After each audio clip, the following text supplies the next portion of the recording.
Hello, hello. Whew. Man. All right. Mm. Trying to get a grip of reality here. Had some food and I'm getting the itis. uh,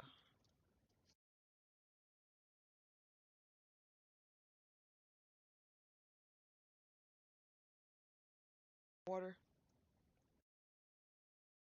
And then continue on where we left off last time.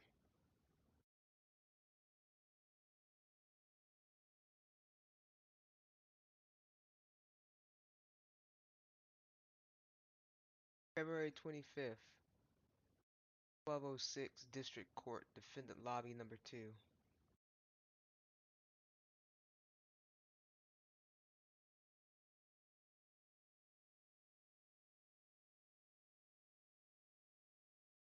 Sorry, Edgeworth. I didn't mean to get you into trouble. Huh. Don't worry about it. This is my problem, not yours. Hope I'm not interrupting anything, pals. Why does this man always come up in here like this? Why does he do this? Why does he persist? Why does he persist doing this all the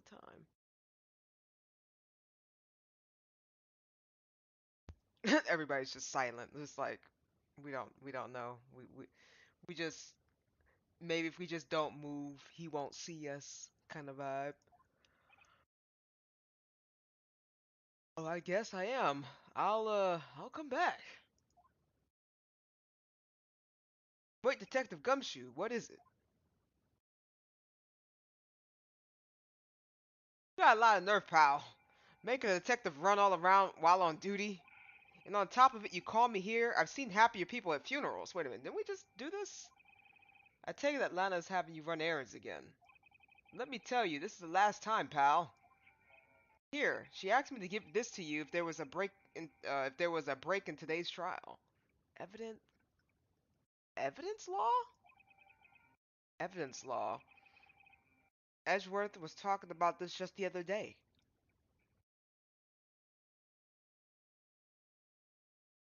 You must know the two rules of evidence law. Rule number one. No evidence shall be shown without the approval of the police department. Okay. I- Is that right, Mr. Wright? Seems so. You could at least study some evidence law, really.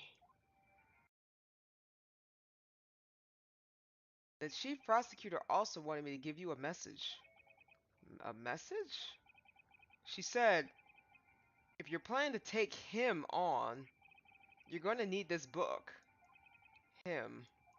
I guess I'll need to give this book a thorough read.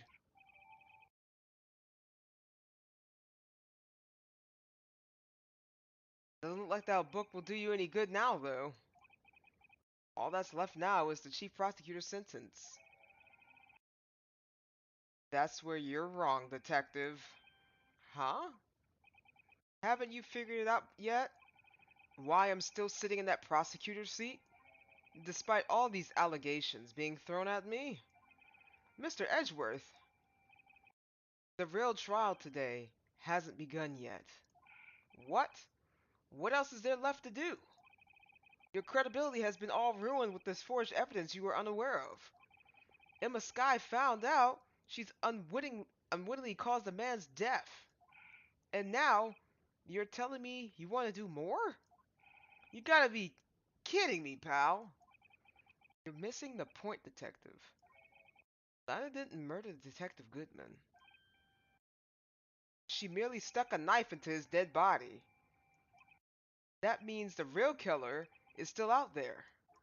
What? And we're going to expose him, no matter what it takes. This case has hurt too many people, and it's time I bring it to an end.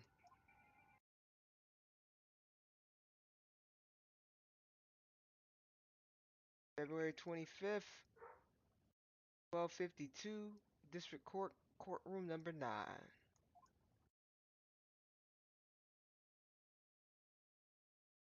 Court will now reconvene for the trial of Miss Lana Skye. Mr. Edgeworth. Yes, Your Honor? The Inquiry Committee is planning to impose harsh penalties for your actions. Thank you for the news, Your Honor. Yes, well, normally this is where the prosecution calls forth a witness. But, this isn't easy to say. You see, there is some concern that you, Mr. Edgeworth, may have, struck a bargain? You think I may have manipulated the witnesses? I didn't say that. It's just, you see, everyone's been talking and... Very well, Your Honor. I have a solution. A solution? That being the case, the prosecution will allow the defense to call forth all further witnesses. What? But there's no precedent for what you're proposing. Undeniably, this is an unusual arrangement, but a very effective one. It would prove that I haven't struck any deals with the witnesses. Well, Mr. Wright, what do you say? Unbelievable. Edgeworth has found a way to continue the trial. Very well. The defense accepts the prosecution's proposal. Then it's settled. The defense may now call forth the next witness. Mr. Wright, you do realize this is your last chance. If you call the wrong witness, this trial is good as over. The defense calls. Time has finally come to bring out the real murderer.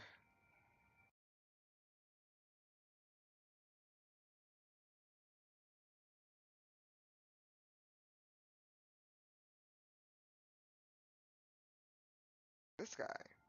This guy? Damon Gant. The defense calls Damon Gant to the stand. Damon Gant? What does he have to do with anything? As the defendant's partner 2 years ago, Mr. Gant has had first-hand knowledge of the crime. I feel we should hear what he has to say about it. As luck would have it, he should still be in the courthouse. He would also be the least likely to have been manipulated by me in any way. Wouldn't you agree, Your Honor? All right. Bailiff, please escort Mr. Gant to the stand.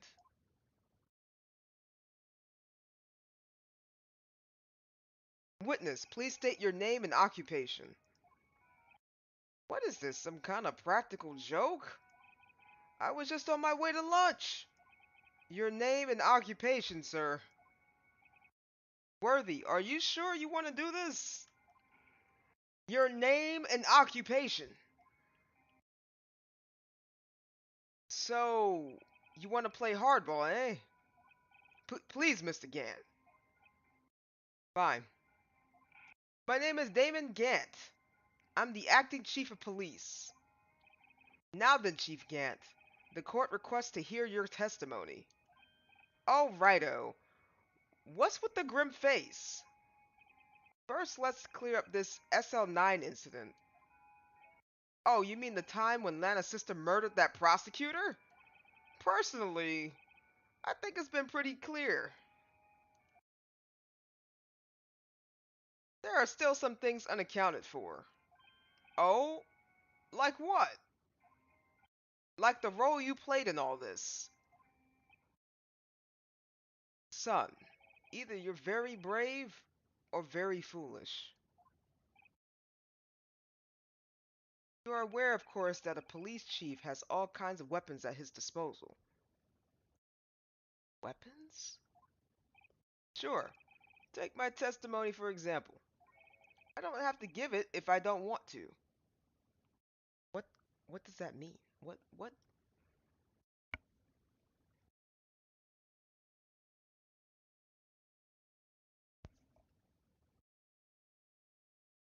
sorry. I'm just trying to take a breath because what do you mean because you're chief of police? You don't have to answer if you don't want to.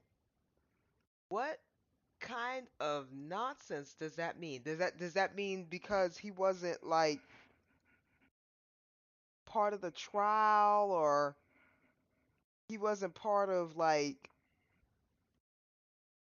this whole like thing, he was just kind of in the background, and now that we just called him up for as a witness, he just doesn't have to technically say anything because he's not technically, I guess, somewhat involved? Is that what he's saying?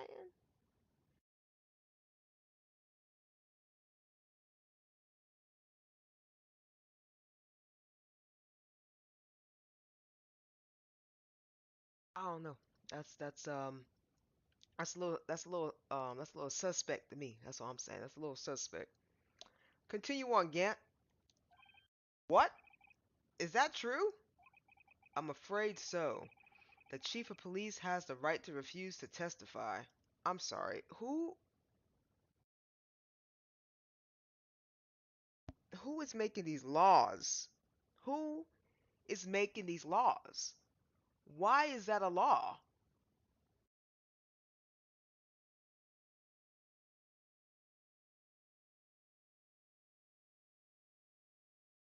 Okay. Of course, such an action carries with certain risks. Don't worry, I'm not here to hinder your trial. Just remember, if this turns out to be a big waste of time, don't say I didn't warn you. Very well. The witness may now begin his testimony. The SL9 incident. As I recall, Neil and I were questioning him that day. To make a long story short, we slipped up. That power outage didn't help either. When I went to my office, I found Lana there. Apparently, she had already arranged the crime scene. As you can see, I had nothing to do with the forgery. That was it? Hmm. Is that when Darkay was arrested? Him? He was just lying on the floor unconscious.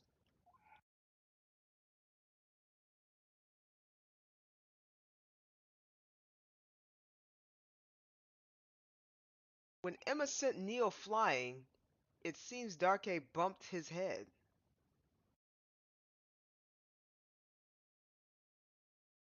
I see.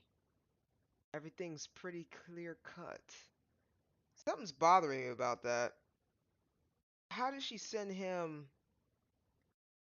Why would he be trying to kill? Something's not right.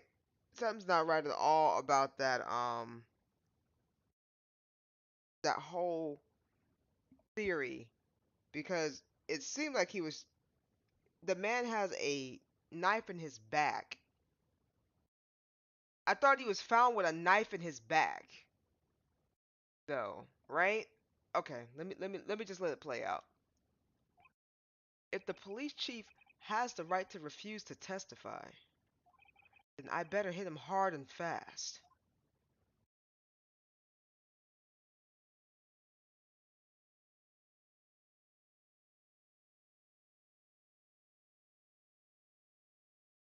As I recall, Neil and I were questioning him that day.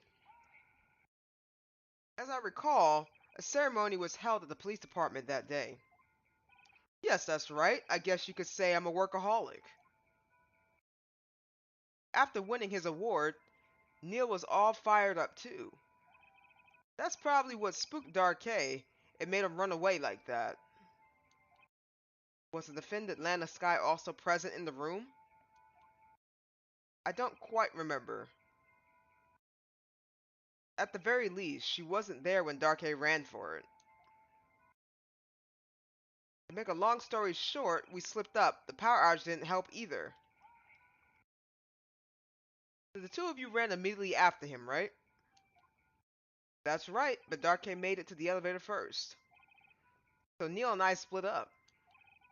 He went upstairs, I went downstairs, I guess you could say. He got lucky. What's this about a power outage? Oh, that. The elevator stopped all of a sudden and I got the shock of my life. Well, probably not as shocked as Neil when that knife went through his heart though. That's not funny. When we went to my office, when I went to my office, I found Lana there. Could you tell us what you saw? It was a shocking sight. Neil and that serial killer were lying in a heap on the floor, all tangled together.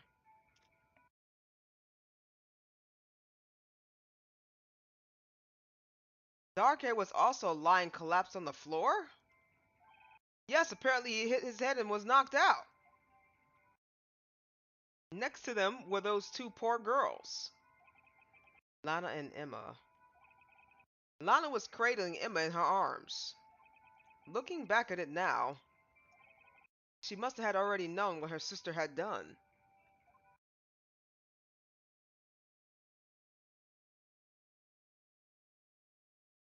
Apparently she had already arranged the crime scene. How can you know that? Because the victim's body, it had already been moved. So that means you found the body near Lana's desk? That's right. I think you said earlier it was my suit of armor that really stabbed the prosecutor? Yes. Anyway, as you can see, it had nothing to do with the forgery. So you're saying that the forgery had already taken place by the time you arrived at your office? That's exactly what I'm saying.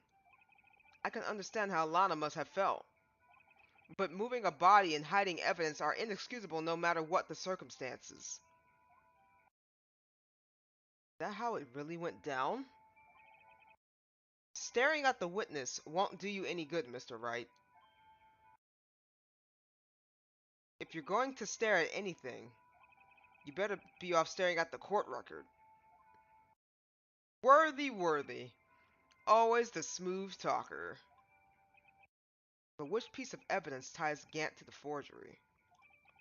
Lana did admit to forging the evidence, but that can't be the whole truth.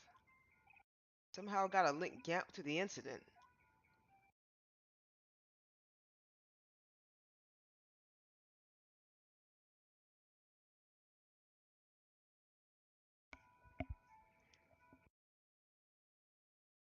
He went upstairs and I went downstairs.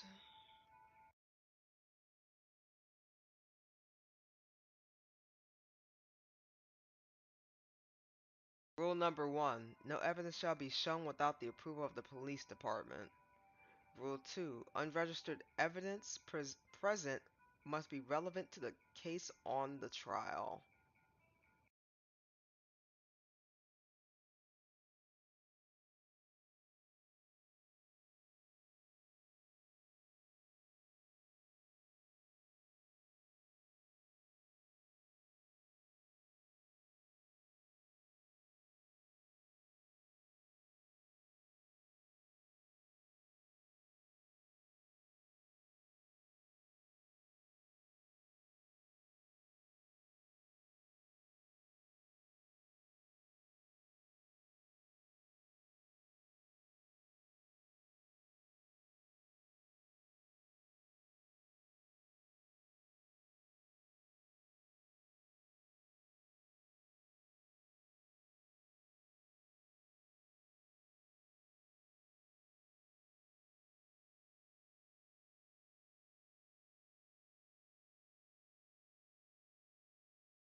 Let me go through it again.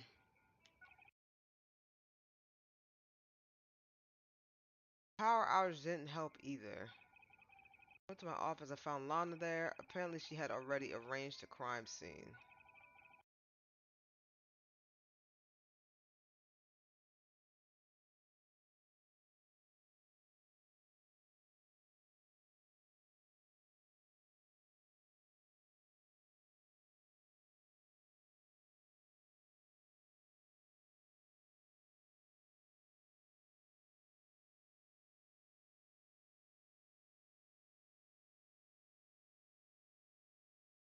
He's lying because he did.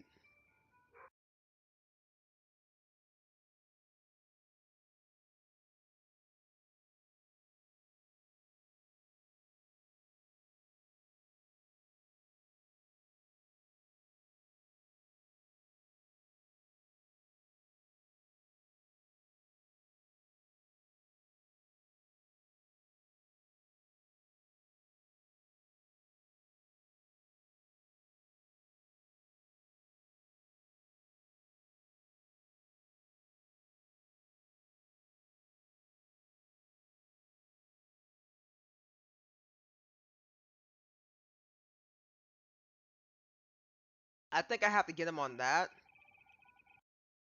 Had already arranged the crime scene.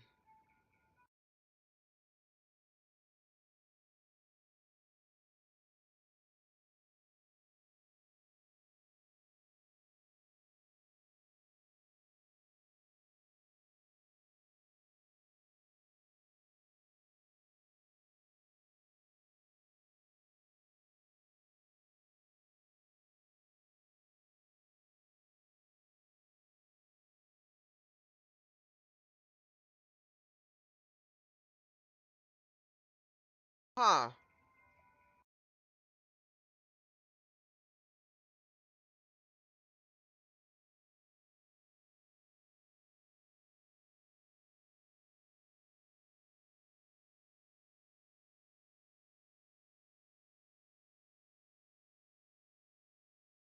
He was questioning him. I recall. Okay.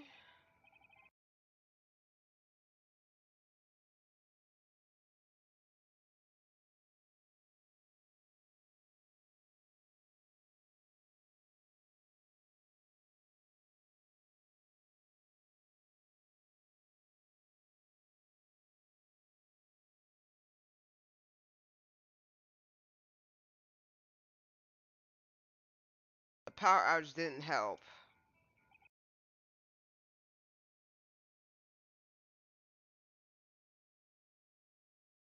He went upstairs, I went downstairs. I guess you could say he got lucky.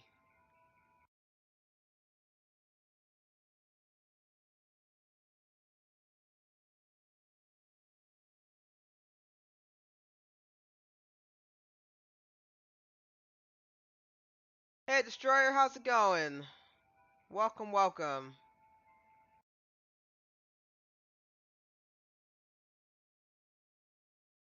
How you doing?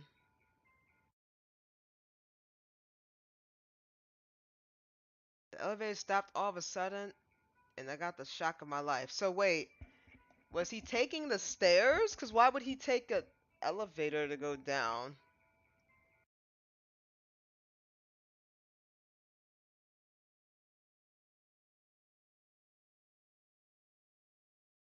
Probably not as shocked as Neil was when that knife went into his heart, though.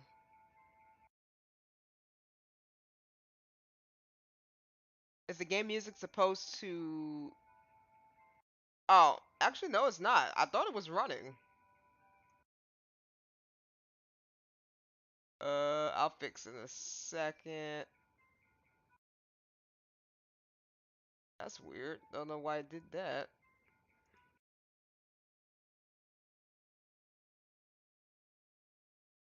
Give me one sec. I gotta go fix it. How's it going for me? I'm doing all right. I'm just trying to you know,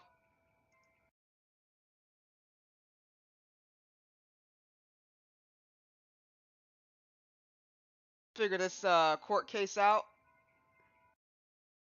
See if I fixed it. There we go. It should be working now. That's odd because it was. I guess it wasn't working. That's weird.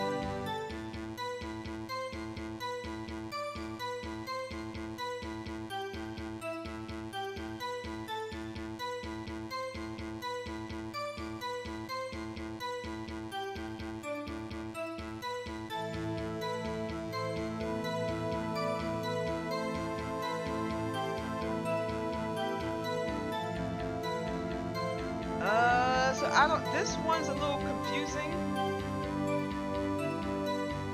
It's highly suspicious, but I don't know. When I went to my office, I found Lana there.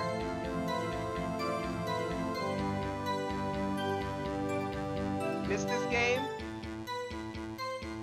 Oh, you played Phoenix Wright as well? When I went to my office, I found Lana there. Can you tell us what you saw? It was a shocking sight. That serial killer were lying on the floor, all tangled together. On Lana's side of the room? Marcos also collapsed on the floor. Yes, apparently he hit his head and was knocked out. Next to them were those two poor girls, Lana and Emma.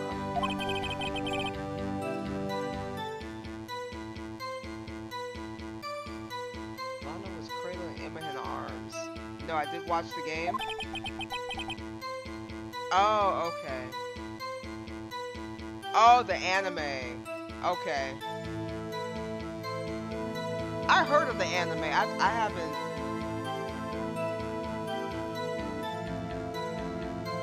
haven't watched it.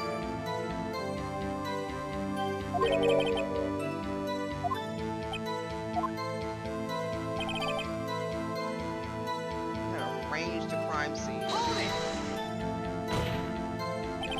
How can you know that? Because the victim's body had already been moved.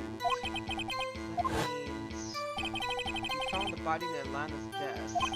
That's right. I think you said earlier it was my suit of armor that really stabbed the prosecutor. Yes.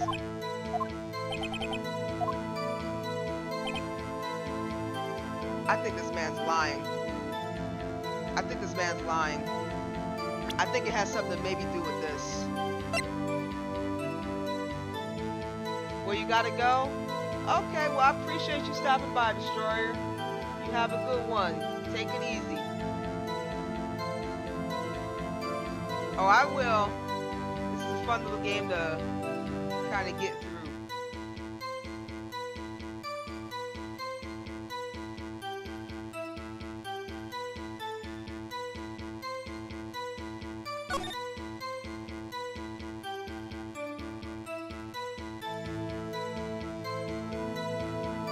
I think it's this one.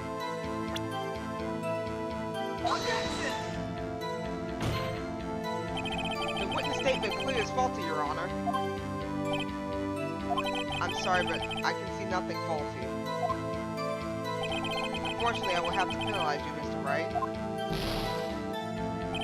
Ah, must have been on the wrong track. Okay.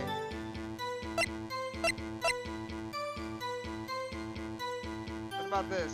Objection! Got you. You claim you had nothing to do with the forgery. But I'm afraid that's a claim you cannot back up. Explain yourself. Several pieces of evidence were found in your office. Take this list for example. That's the list Emma Sky drew her picture on. This was discovered in your desk. Not only that, but the piece of this jar that was sitting in your office was found inside your safe. It was found where? You see, Chief Dan, these articles of evidence uncovered in your office are are both concrete proof that you also played a part in the illegal investigation. Get him right! Chief Gant, what's the meaning of this? Oh, here's a defense attorney who may even rival Worthy. So you admit to it then, that you were involved in the forgery? Who, me? Or do you mean you? Me? Why would I have anything to do with that? Well, you were the one who snuck into my office when you found this evidence. Prosecutors aren't the only ones capable of forging evidence, you know. Defense attorneys can do so too. Isn't that right, Wright? Objection! However, Detective Gumshoe was present during the investigation. Worthy, my boy. Not even detectives are exempt from the law. Rest assured, Gumshoe will receive his due punishment. What? Detective Gumshoe's salary drops any further, he'll end up paying to work. Yes, well, in light of the detective's presence, please give us your testimony regarding these pieces of evidence you found in your office, and the relation to the forgery that took place at the crime scene. My. Kids these days no longer know how to put two and two together. The same age as you. Alright, hold on. Before we go any further, give me a hot second. My phone keeps going off. Gotta figure out why that's happening.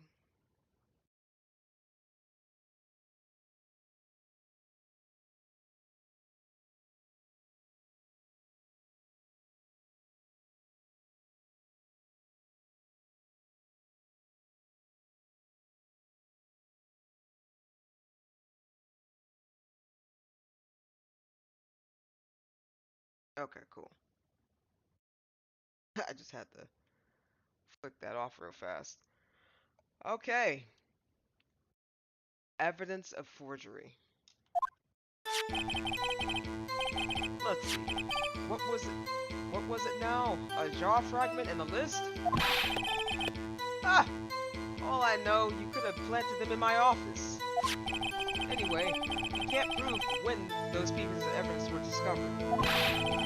If they were found after Darkade was convicted, then they're worthless.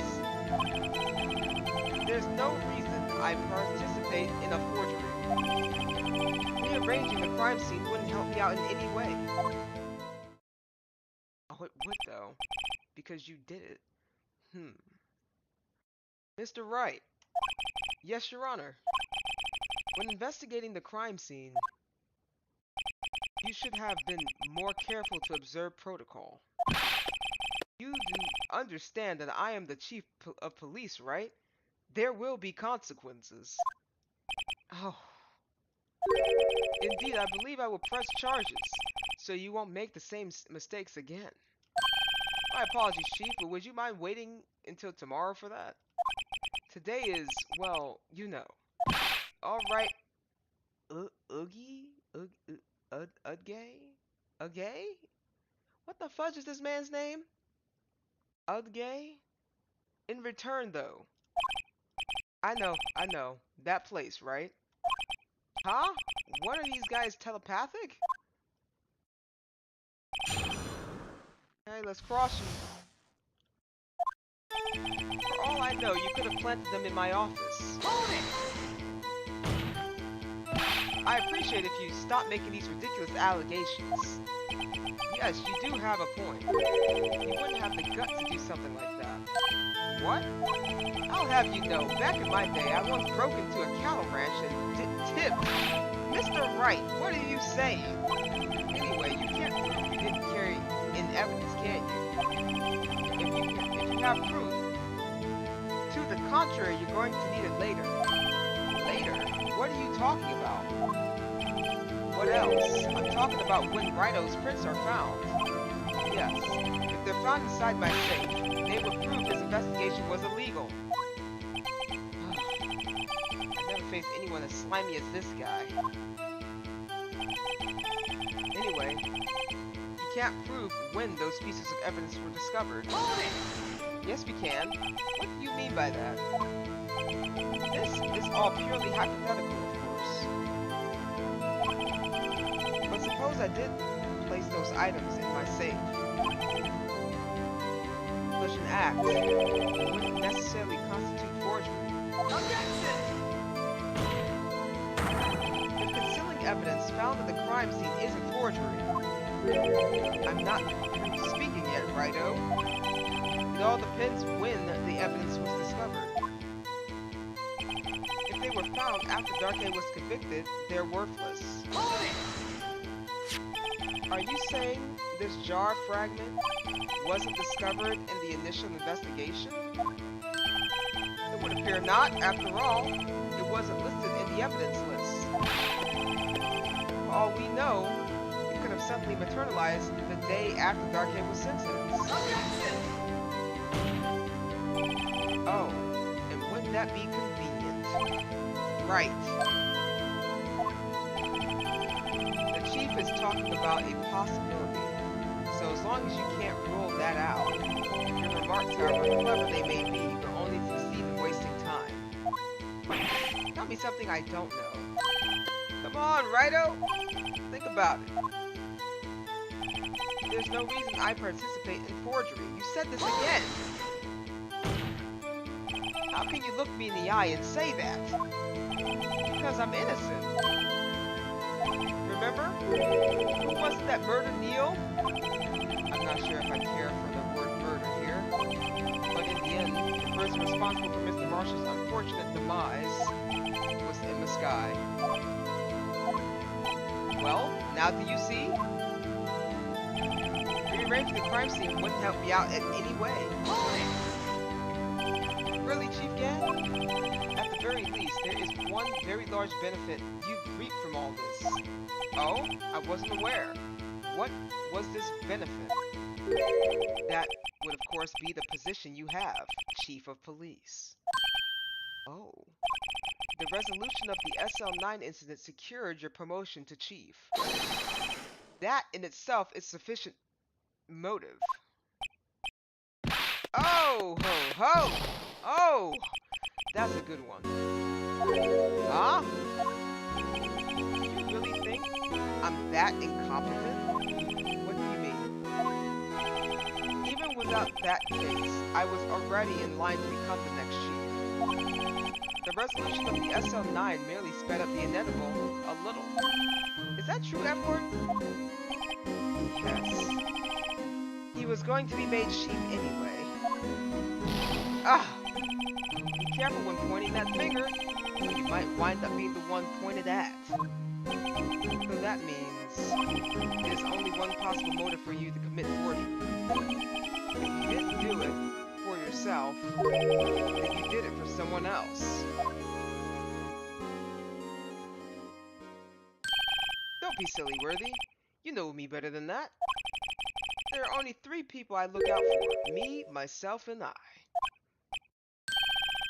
There. It's out in the open now.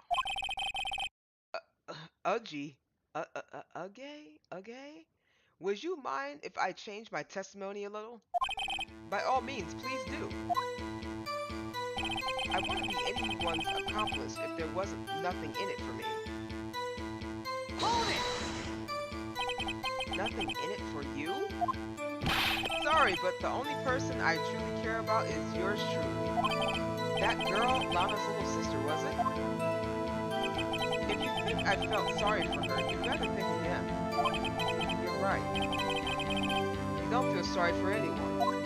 Be tough on crime and tough on people. That's how I was raised. You seem to be lax enough on yourself, though. Oh, ho! That's a good one, Dorothy. Something in it for him? His selfishness. Wouldn't he have helped someone out?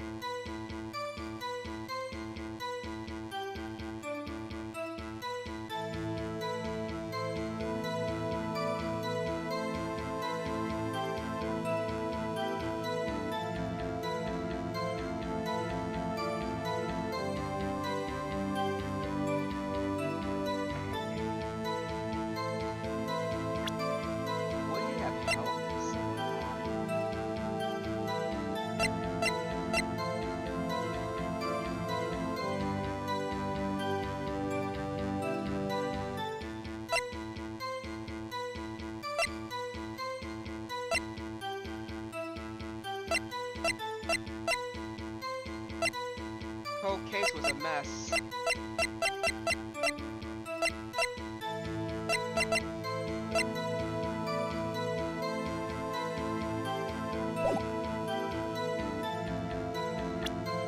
Whole case is a mess.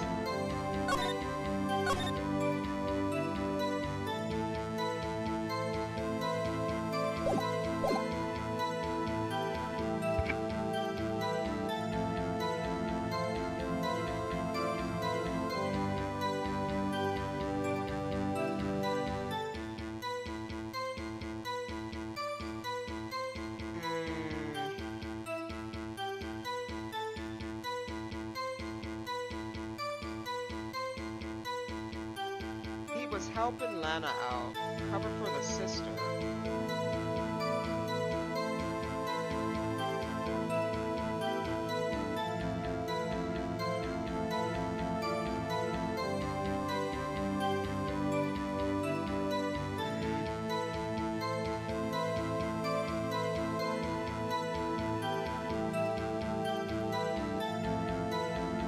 Point out and accomplish.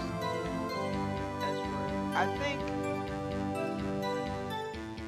he have helped someone out. Given his selfishness, would he have helped someone out? Selfishness. Given his selfishness, would he have helped someone out?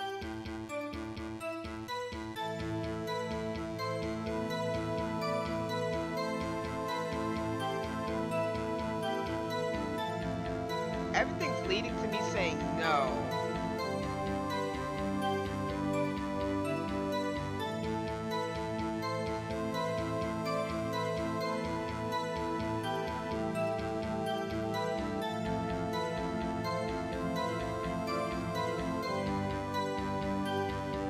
I'm thinking no. But if I pick no, it could be wrong. I'm gonna say no. Ah, I can't think of how it would help him. That means wouldn't have helped out anyone. Relax and take a deep breath, Mr. Wright. Try to think outside the box. After all, that's what you're good at, isn't it? Outside the box. I never thought I'd hear him tell me that. The question isn't who would help. Who the chief help?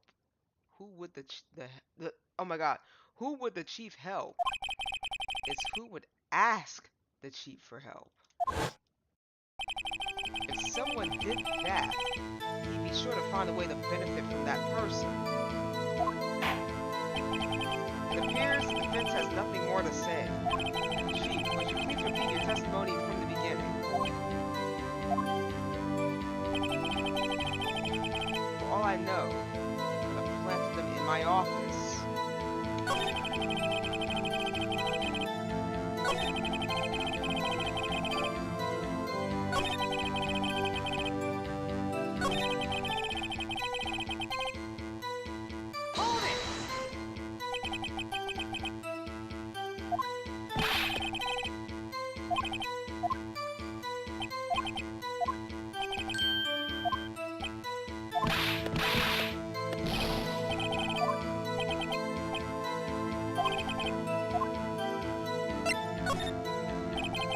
True, you might have not helped anyone for their sake.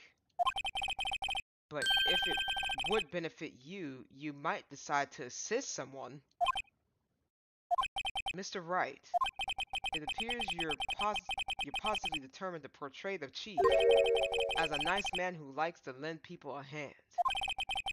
That's not what I meant, but you know, if you want to kind of throw that out there, I mean, you can, but it's not like he's a nice guy. I think he's a murderer. I think he straight up killed that man, you know, with his own goddamn trophy, stabbed him in the back, and then dragged him across with an unconscious serial killer right up under him.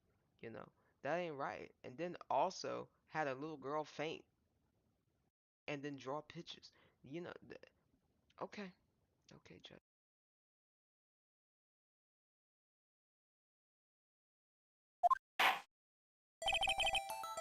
Very well then. Who is this person you believe Chief Gant might have helped forge the evidence? The only other person. Take that! Chief Prosecutor Lana Sky? The defendant? I believe it's quite obvious in the light of the circumstances. Emma Sky fell victim to the unfortunate series of events. Who would want to help her more than her own sister Lana? And as for the Chief Gant, he would also have a reason to help Lana if she asked him to. That reason, of course, is self-profit. Self-profit? What do you mean? After the SL9 incident was resolved, Lana Sky was appointed Chief Prosecutor at the Prosecutor's Office. The person who arranged this job change was you, Chief Gant.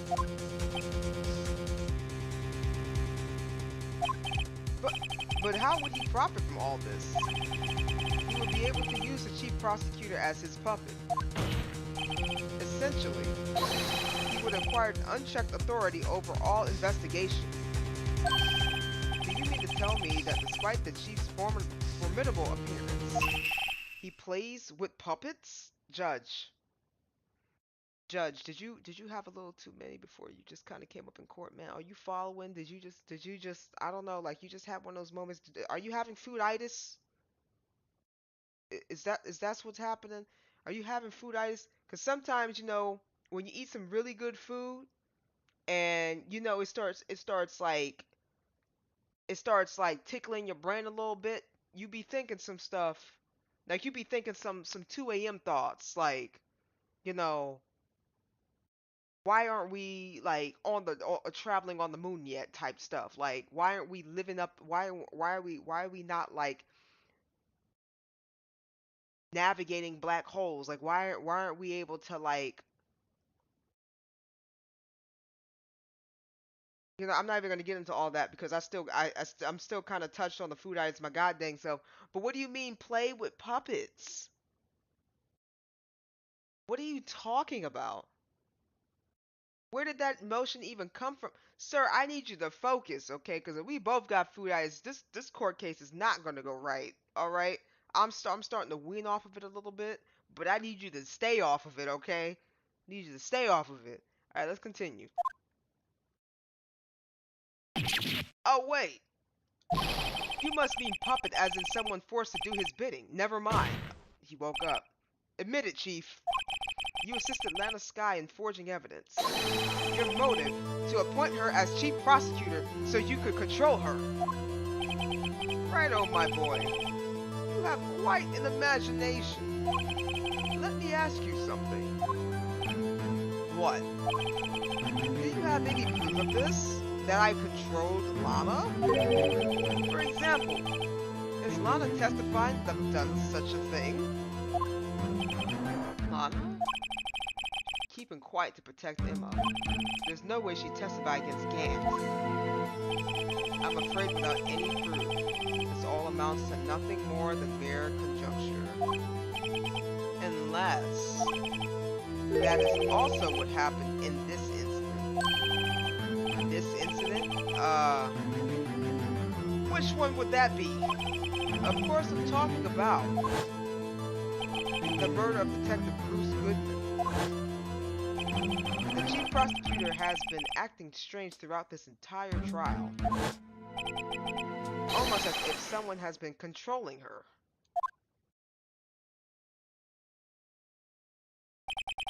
Worthy. You better watch your tongue. I wouldn't want you to get hurt. Just what do you mean? What he means, Your Honor, is that Chief Gant is involved in the murder of Detective Goodman. Not only that, but the Chief is now making Lana take the rap to cover up his involvement. What? What?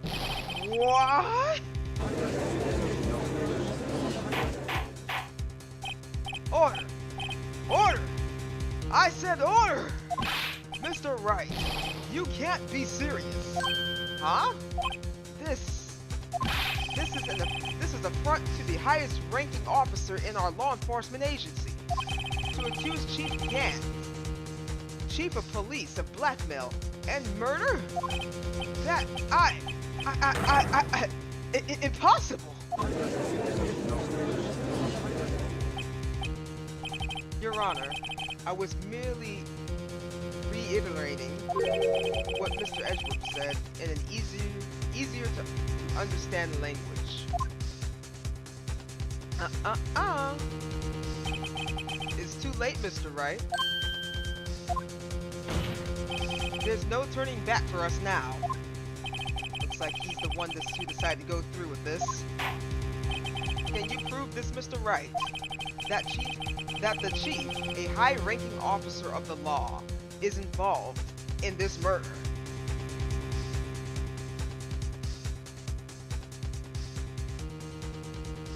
Buddy, if nobody...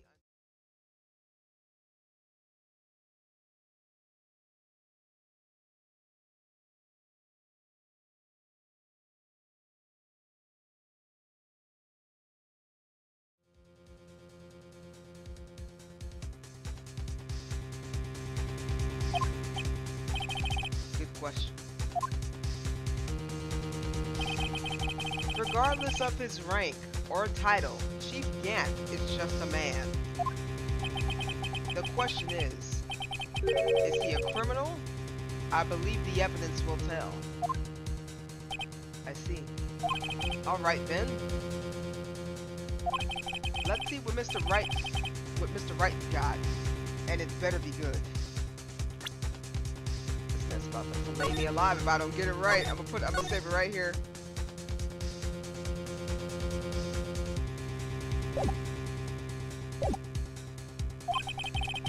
Show us this evidence that ties Chief Gant to the murder of Detective Goodman.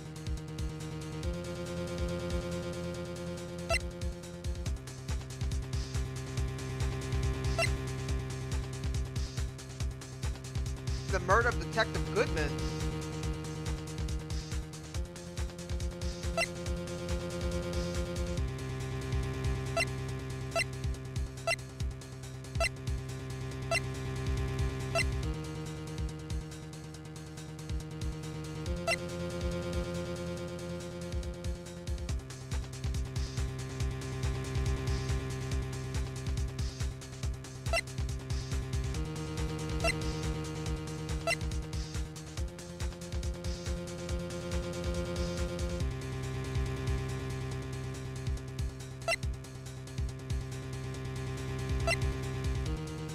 I think it might be this, right?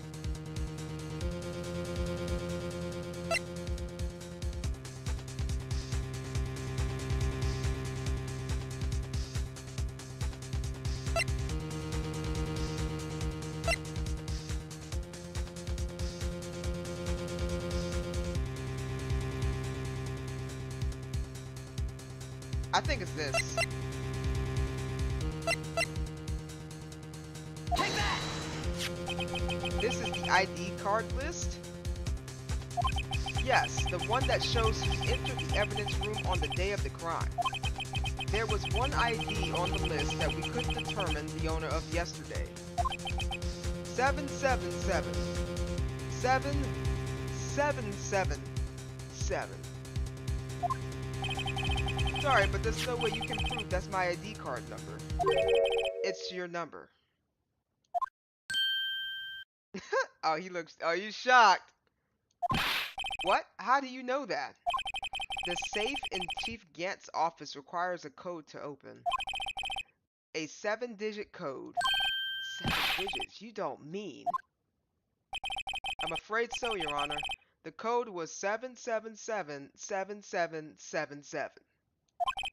The same as the remaining ID card number on that list. Chief Gant, you entered the evidence room on the day of the crime. Order! Order! Chief Gant, what do you have to say? Oh yeah. Nothing. Nothing. Not a thing. Nada. Zip. Zilch. Absolutely.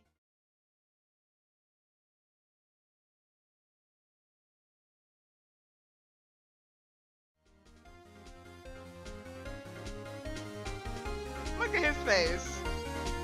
Oh. Oh. Did we catch you, murderer? Nothing. The defense search of my office was a violation of regulations, and I will demand Mr. Wright be punished to the maximum extent of the law. But right now, this court demands an explanation from you about the use of this ID card. Yeah, we'll take the L, but you gotta explain yourself, buddies. Chief Gant, so you admitted? You entered the evidence room on the day of the crime?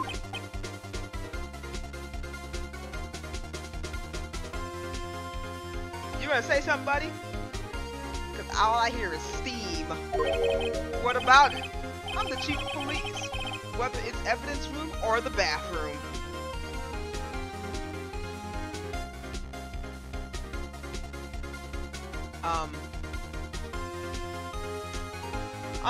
You know what? Go ahead. What's the difference? I can go anywhere I want. Okay. Tell me, when you entered the room, were you alone? I always go to the bathroom alone, as I do with the evidence room. Sir, that wasn't... I'm still not finding the correlation of the bathroom to the evidence room. Everybody goes to the bathroom by themselves unless they're a child, okay? Or unless everybody has, like, what was that thing? Like, that sensation when everybody in the group has to go at the same time, so they all have to kind of vibe to go to the bathroom at the same time. Or if it's too dark, you're gonna have to go with a buddy just to make sure that everybody's safe, because there's just, like, you know, you just never know what would happen type stuff. What do you mean I always go to the bathroom alone? That has nothing to do with it. You know what? Okay, we're being diverted. We're being diverted. This is why I can't be an attorney. This is exactly why I cannot be an attorney. This nonsense, I would probably just tunnel on what he just said and try to make a logical explanation of what he just said. That was just straight stupidity. But you know what? Let's go ahead. Let's just go ahead and move on. Detective Goodman wouldn't have happened to have been with you that day, would he? Of course not. Why would he be? I hadn't seen him in days. Objection! You hadn't seen him in days, Chief Gant. I'm afraid you just undone yourself. On that day, you had to have met Detective Goodman. What do you mean? This trial's purpose is to determine Lana Sky's guilt. Objection! No, it isn't, Your Honor. This trial's purpose is to determine the truth. If Chief Gant met the victim on the day of the crime, then we need to determine one thing. What transpired during that meeting? In that case, Mr. Wright, I'm going to have to ask you for evidence. Show us proof that the victim went to meet the Chief Gant on the day of the crime.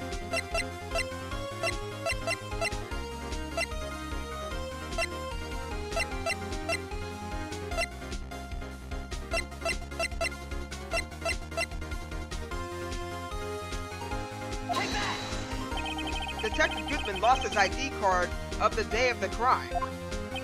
Or, to be more accurate, Jake Marshall stole it. So Detective Goodman filed out a lost item report.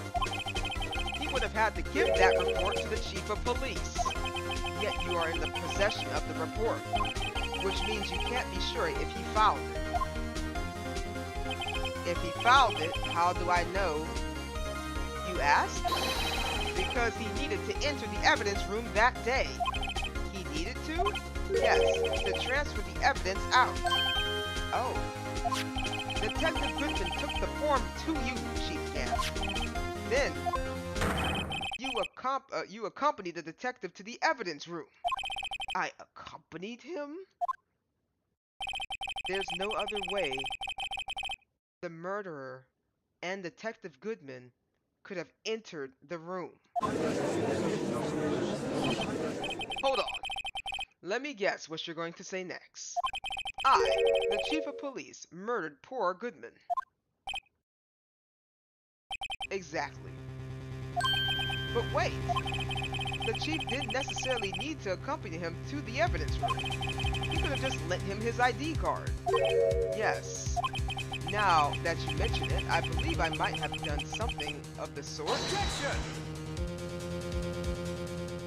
Sorry, but that's not possible. According to the record, your card was only used once. Yet you showed us your ID card earlier. If you had really lent it to Detective Goodman, it would have been found on his body. No!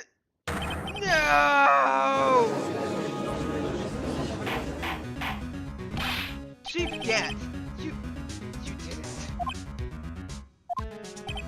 The murder was most likely a spur-of-the-moment crime for no one in their right mind would choose the police department as a place to commit murder. I think I said that all wrong. After the murder, you contacted Lana at the prosecutor's office. Why? To dispose Detective Goodman's body, of course. Objection! You're forgetting, Mr. Wright, that the victim's body was discovered in the prosecutor's office parking lot. How did he manage to move it there? I was at the police department the entire day, you know. And everyone's aware that Lana stayed at the prosecutor's office after the ceremony. Everyone except me, it seems. Still, you're the chief of police. You have the entire police force at your disposal. Oh, so you think I just order an officer to do it? Hey, you. Take this here dead body over to the prosecutor's office. I don't think so. Chief Gant, you left all the evidence we need to prove how you moved the body to the prosecutor's office. And all this time, I thought it was just a useless clue just taking up space. How could Chief have moved the body? Mr. Wright, show us this evidence. To move the victim's body, Chief Gant used this. Wait, Wright. I don't remember. Wait, what are we talking about?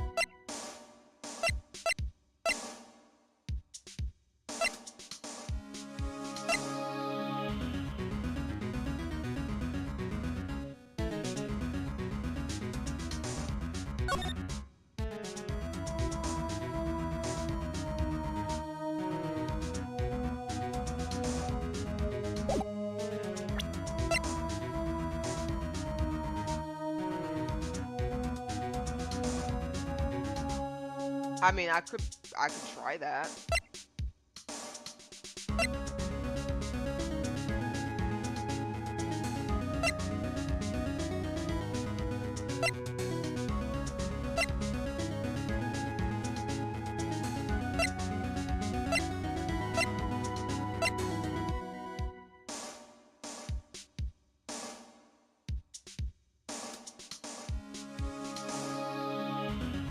Is he talking about the glove? Because we have yet to use the glove yet, right? Wait, because I don't know.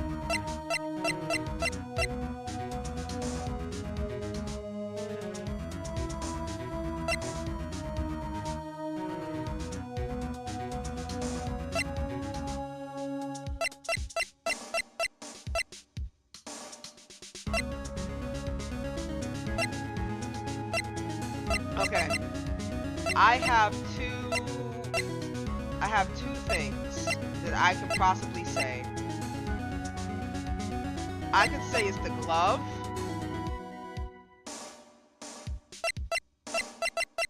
the knife, or this random screwdriver.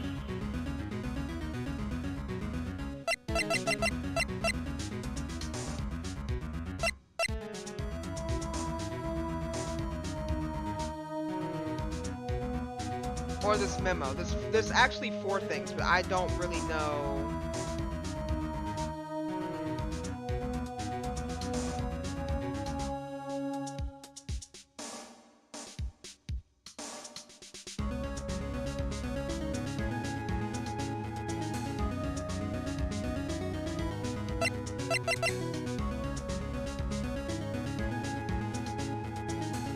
That's useless.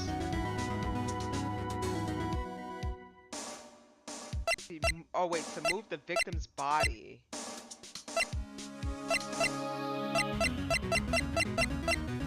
mean, that's the only thing I can think of. Take that! Well, I see. Maybe I'll use this later to move your dead body, Mr. Wright. Huh? And I'll help you dispose of it. Oh, that was wrong. You can't stay.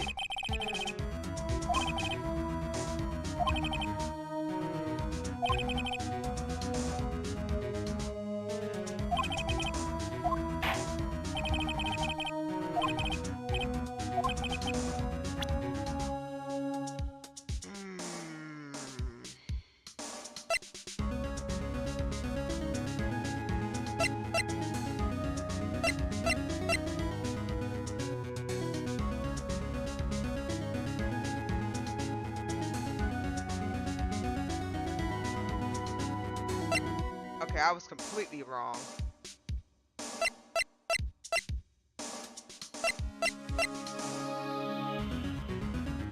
Oh. Take that! This is how he moved the detective. This is how he moved Detective's good. Oh my God. This is how he moved Detective Goodman's body. I forgot. I was like, okay, so I had four opportunities. I blew the first one because I was just like, oh, you know, maybe he just picked up a glove. But then once Phoenix had said Damon Gant was in his office and Lana Sky was in her office, how did he move a body that he never touched if he was allegedly in his office?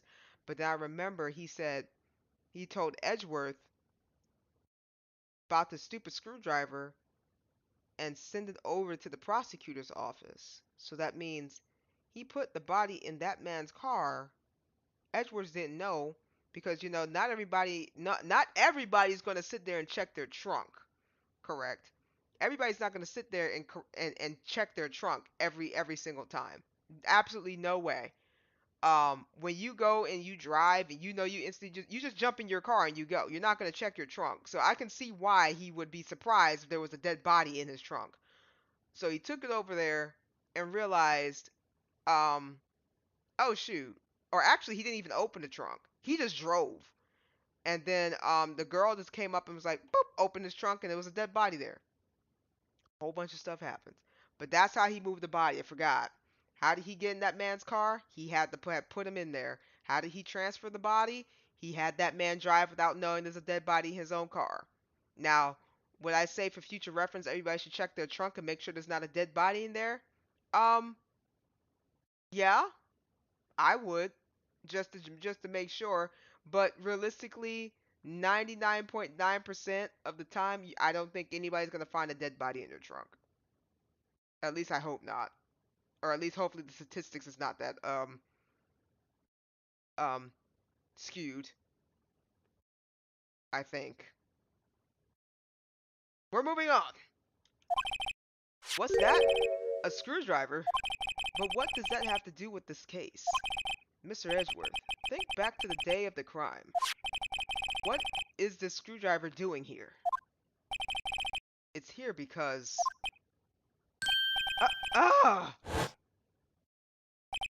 I was asked to go by the Chief Gant, no less. He told me he wanted me to keep it here in the prosecutor's office. In case on the day of the stabbings I brought this back here. In any case, I'm reading all this all sorts of wrong. After the ceremony ended that day, I didn't plan to return to the prosecutor's office.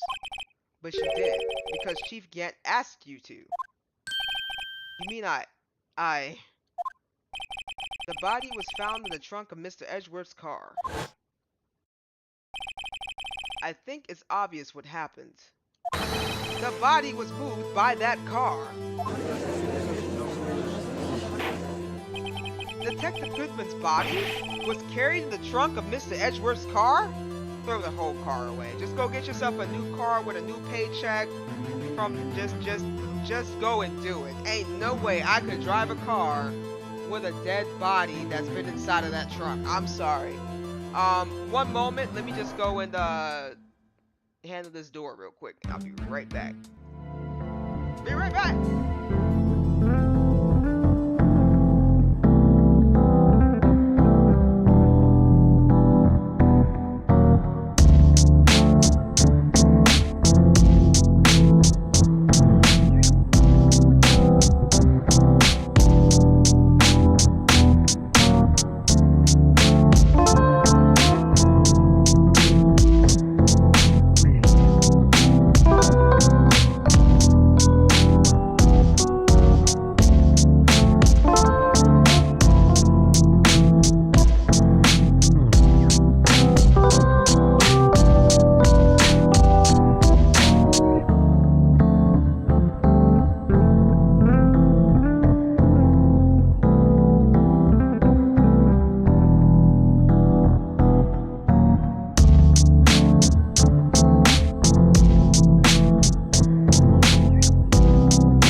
Organize some stuff. That didn't take long. I was only gone for like less than 10 seconds.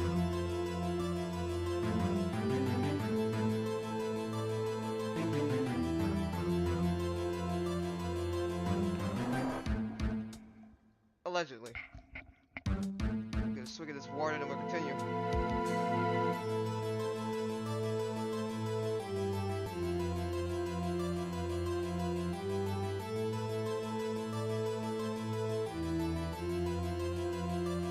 Okay. Detective Goodman's body was carried in the trunk of Mr. Edgeworth's car. Yes. Unless, of course, you have another explanation, Chief. Why else would you have asked Mr. Edgeworth to transport evidence from a closed case? Oh, he's sweating now. There's only one possible explanation. You transport the body to your accomplice, Miss Lana Sky. Order! Order! Order! What's going on here? There is no room for rebuttal to the defense's outrageous accusations. Think back to the photograph Mrs. Starr took at the prosecutor's office. This was not a photo of the body being stuffed in the trunk to be taken away. It was exactly the opposite. It is a photo of the body being taken from the trunk. Chief Gant, please say something. I believe... your time's up. My time's up? Sorry, Righto. but I'm having lunch with the district attorney general after this. We have to get going if we're going to make it in time to the early bird special. Whoa, whoa, whoa, whoa, whoa, whoa, whoa, whoa, whoa, whoa, whoa, hello, no, you're on the court stand. You can't he just can't walk off. Right? They're seriously not gonna let this man walk off while he's being like interrogated, right? That's not possible, right? Objection! But the cross-examination isn't finished yet. Remember what I told you earlier. A police chief has all kinds of weapons at his disposal. Weapons. Like the right to refuse to testify. I'm invoking that right now. What? That's not right to be casually invoked. There are certain risks to be considered. Objection! So you're going to just run away after all this? Run away? Don't make me laugh, Worthy. I stabbed good old Goodman. That's what you're saying, right? But if you had any conclusive evidence, you would have presented it by now. Well, You think I had Lana dispose of the body? If so, then show your proof and get it over with. I'll say it again, Mr. Wright. Damon Gant is the current chief of police. This court will not tolerate any accusations against him without concrete proof. Well, Mr. Wright? Your Honor? Do you have any concrete proof? Proof that Chief Gant murdered Detective Goodman and made Miss Sky dispose of his body. Do I have any concrete proof?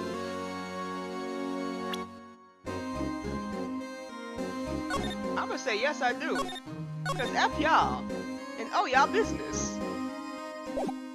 How you gonna let this man walk off? I can't let him just squirm his way out of this. I gotta keep the pressure on. Yes, Your Honor. I do have such evidence.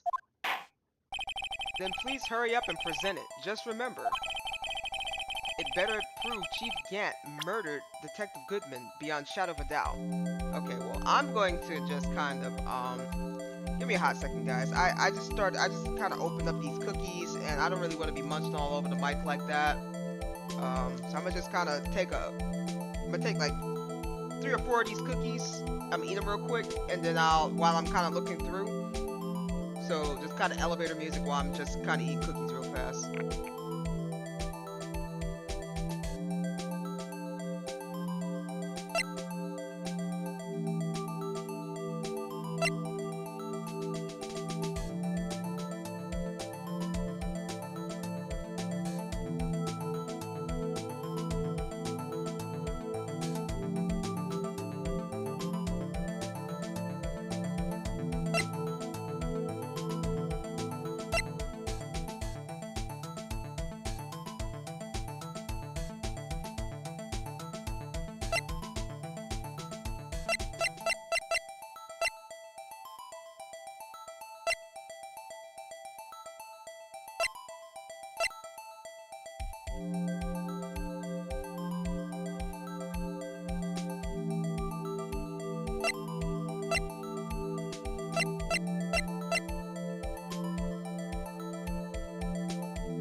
Hey, Belsa, how's it going?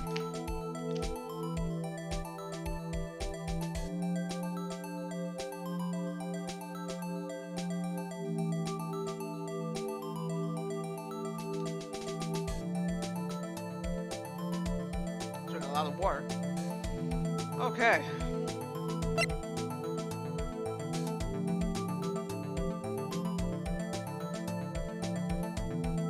Please say we don't have to hear a word about the Blue Badger again. No. No. We currently have Damon Gant on the stand. So, I'm trying to find proof that he murdered Detective Goodman without beyond a shadow of a doubt. Yeah, we had him sweating for a little bit. I gotta find like actual evidence that he killed this man.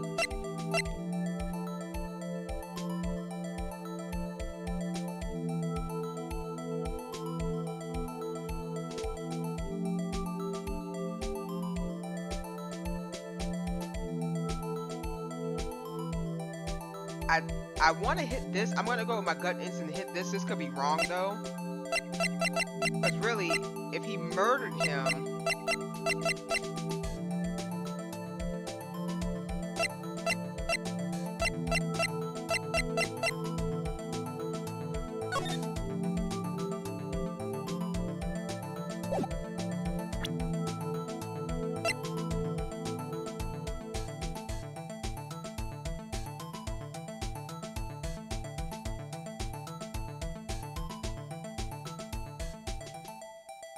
muffler. No, that's for Emma. I'm gonna go with this. Take that! So, what exactly is this evidence? It's proof as to whether or not it's enough to demonstrate the chief's guilt. I'll let you be the judge. But I am the judge. Oh, right. Well, what do you think, Your Honor? What I think, Mr. Wright, is I'm going to be late for lunch. I guess it wasn't enough. Please, Your Honor, give me just a little longer to consider. I'll say it again, Mr. Wright. Damon Gant is the current chief of police. This court will not tolerate any accusations against him without comment. Okay.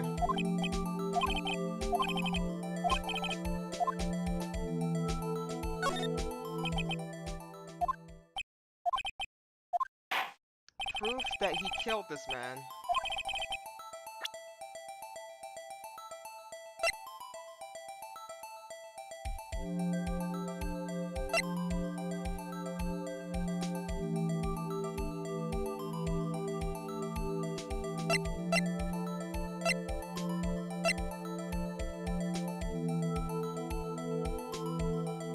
I mean, I could try to do the autopsy report. Take that! So, what exactly is this? Man. Okay, hold on. Let me load it back. Let me load it back.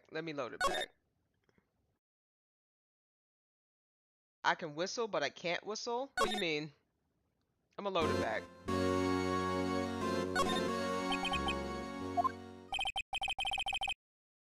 Gotta keep the pressure on. Okay. Okay, so it wasn't the autopsy report.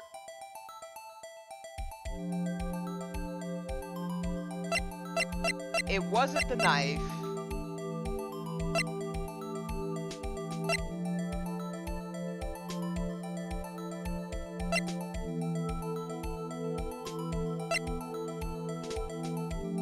It's not the screwdriver.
I don't know if that's anything proof that he killed him. I don't know. That he killed Goodman. I mean, all I had was the knife. I thought it was the knife. But how else he would have killed him? Autopsy report. The knife was in his bag.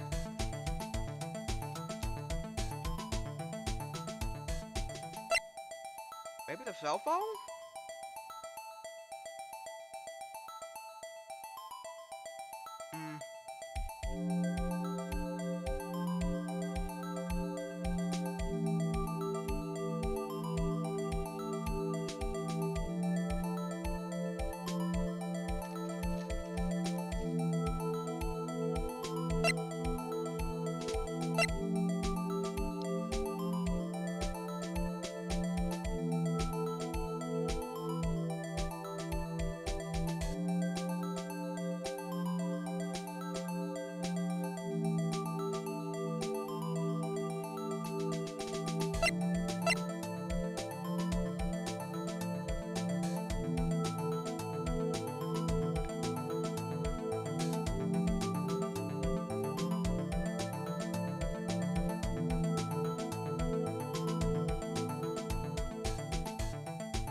No, we already did all that. Like, I have to point out and tell him,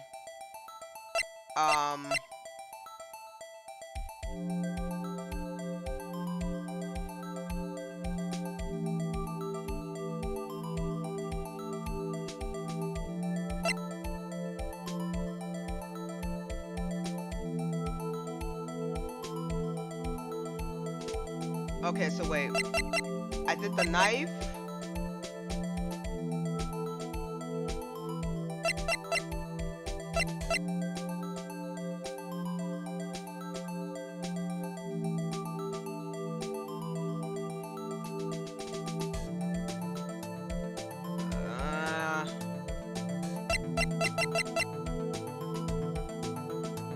No, because he wasn't, the man didn't have his ID. It can't be anything back here. That's Neil, that's the, no. No, no, no. That wasn't it. That wasn't it.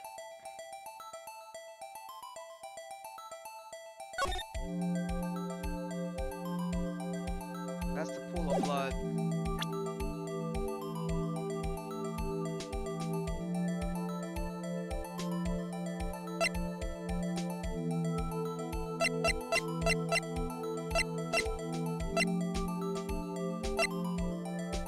Well, I chose that.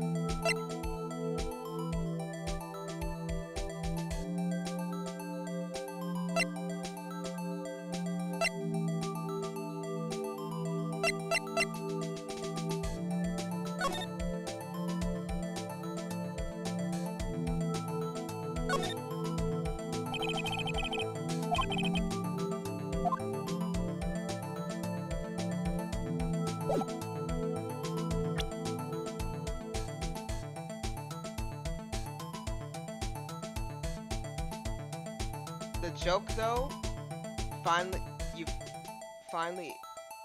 I funny.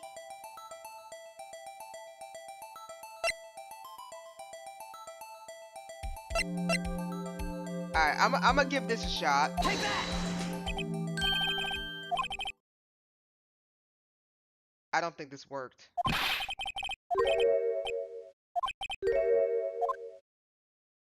I think that blew up in my face. Nah!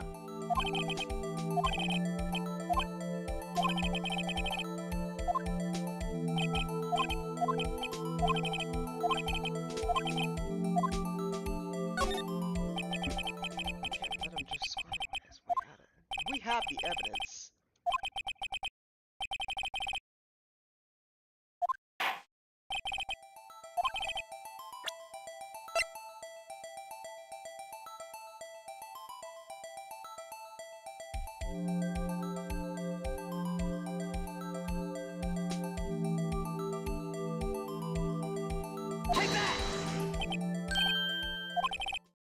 Nah. But I am the judge. God dang it. Okay, I just did that just kind of like a shot in the dark. That I knew that wasn't it. Dang it. Come on, man. Give me a break.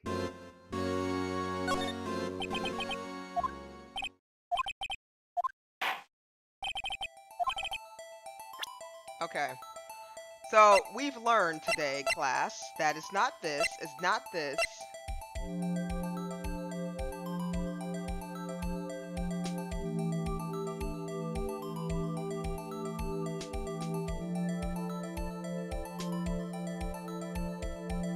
I don't know, could be this.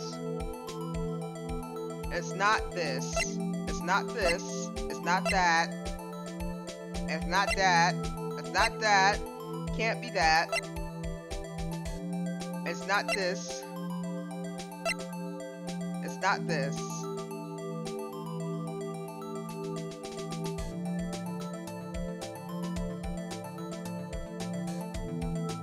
Actually, it could be that, really, but...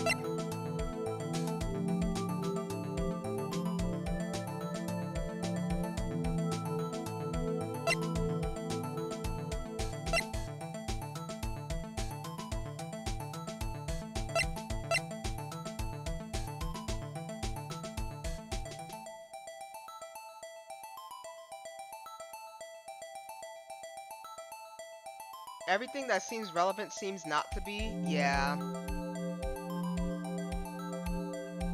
I hate me Wi-Fi. Well, your Wi-Fi can't be as bad as hotel Wi-Fi.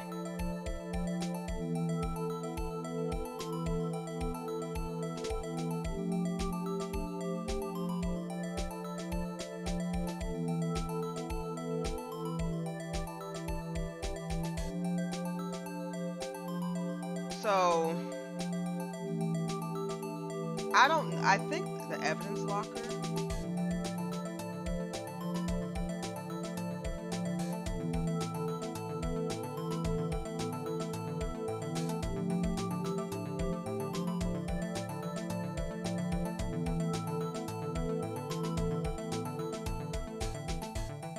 Why is it every time I want to stream, it starts acting up every time?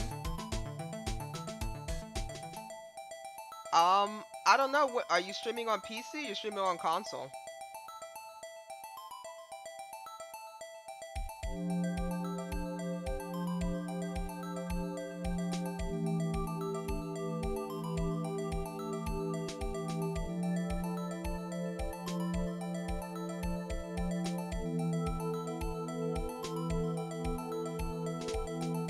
I'm gonna take a shot in the dark again.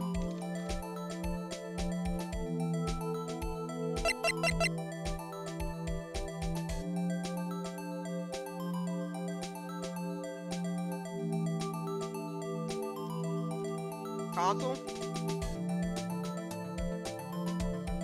Take that!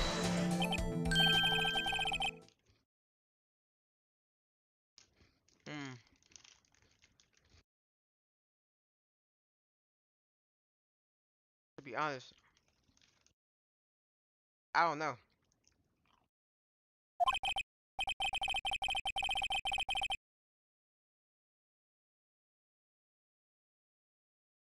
But I got to go. I'll be back. Okay. I'll be here.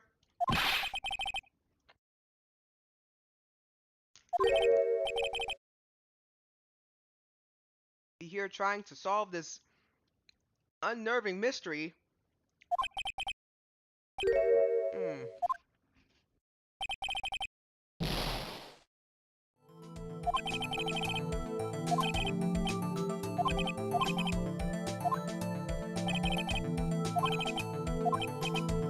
Has to be something simple.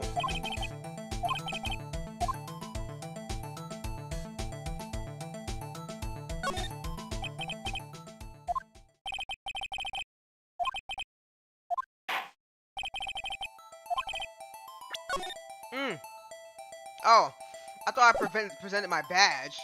I was about to be so bad.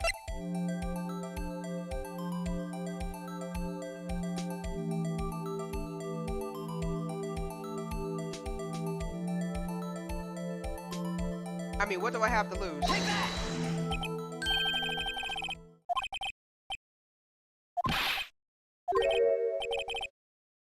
Possibly no evidence yet. But they have it here. Alright, hold on, let me go back. Let me go back one more time. I'm just trying not to. They gotta have something on them.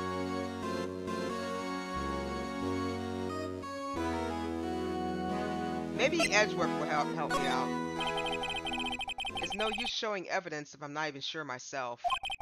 No, Your Honor. At present, I have no conclusive evidence. Huh. See, Urgy?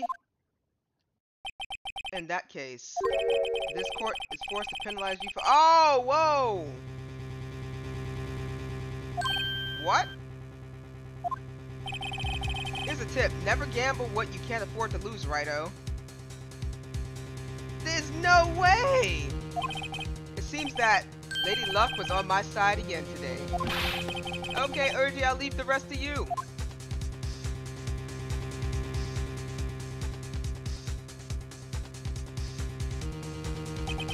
I warned you earlier, Mr. Wright. He's gone! Oh, heck nah. We have to have evidence. Ain't no way. I'm not getting punished for this tomfoolery.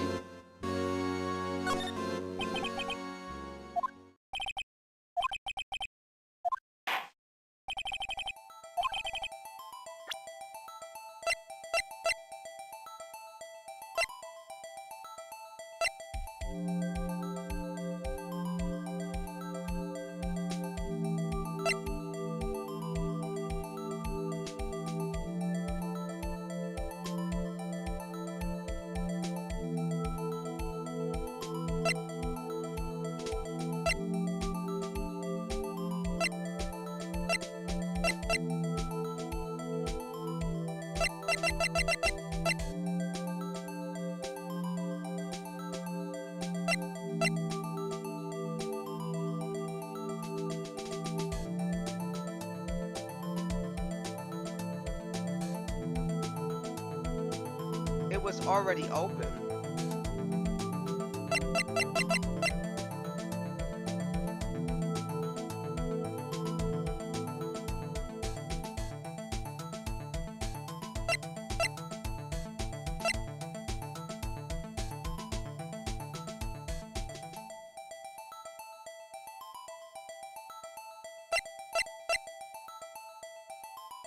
Okay. I'm going to choose. I don't think he took the autopsy.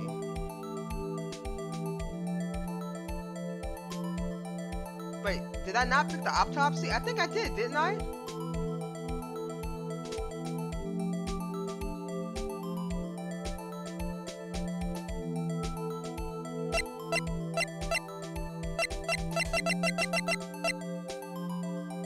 Take that! No. That's not it.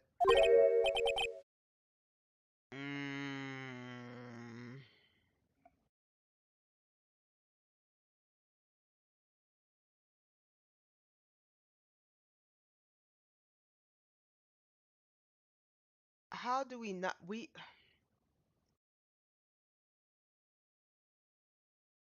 I'm trying to think.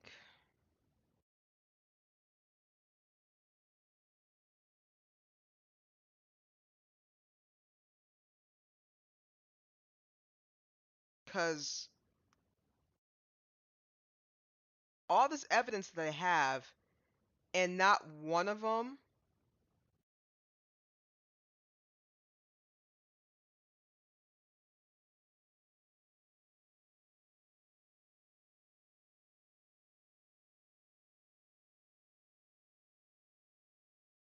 That doesn't make any sense to me.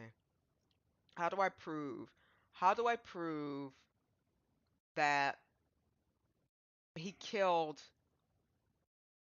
Bruce Goodman? That was the guy's name, right? Bruce Goodman. How do I prove that he killed Bruce Goodman?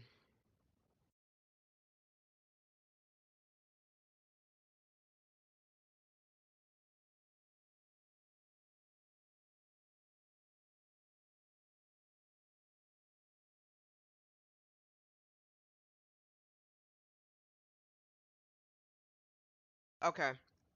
I chose everything. Let me just see how this thing plays out. I'm gonna say I have no proof that he did it, even though I know that he did it. I'm gonna play it out because I've practically picked everything that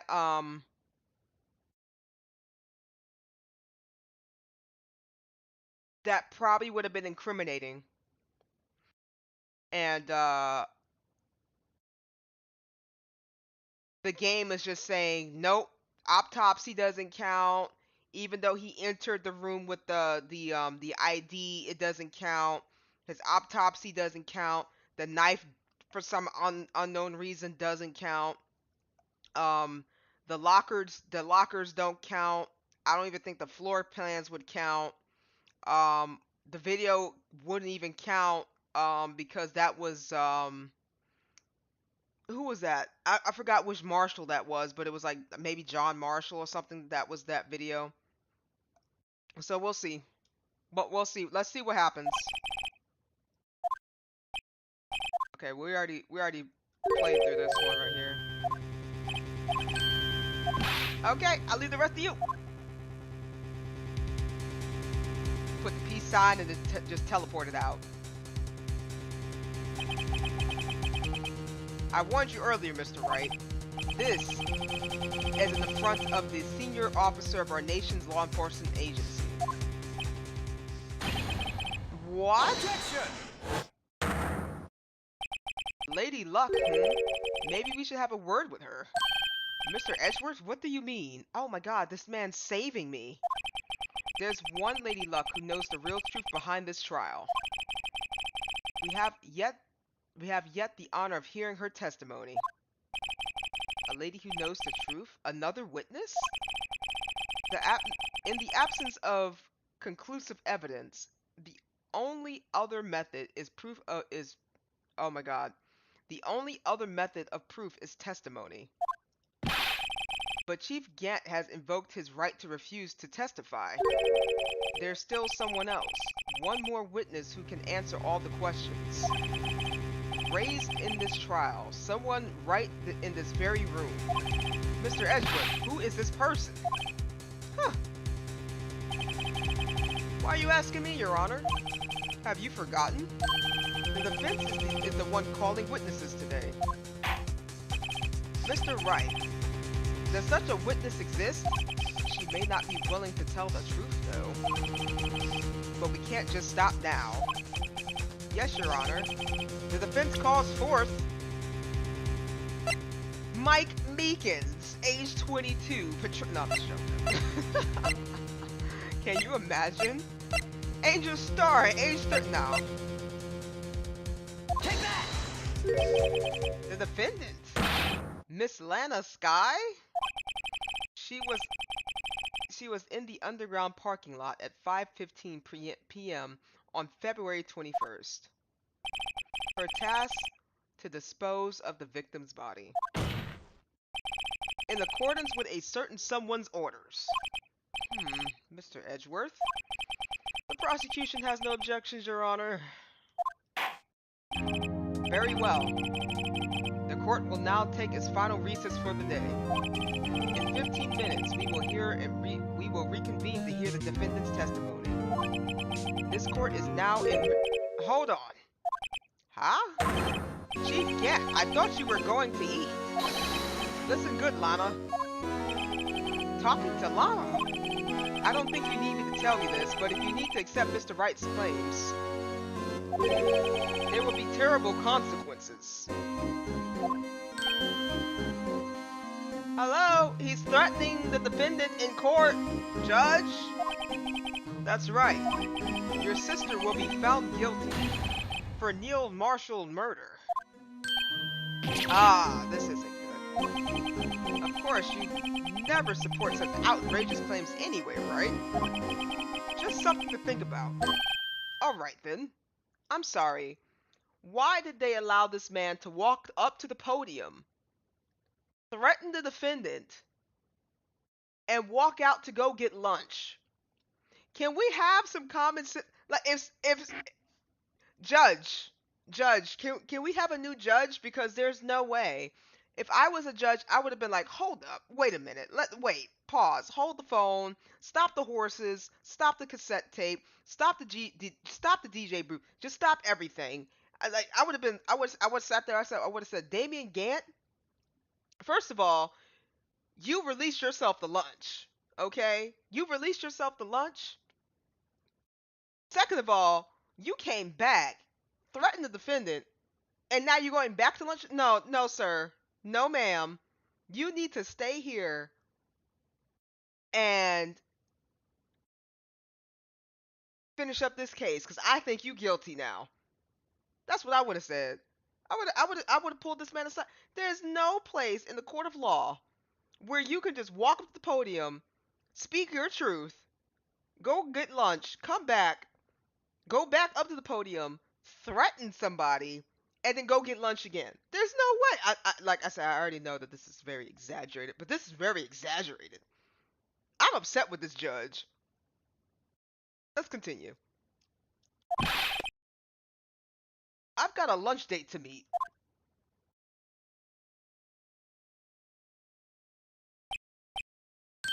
Okay. If there aren't any further objections, there are so many objections, sir. There's so many objections. Oh my god. Okay. This court is now in recess.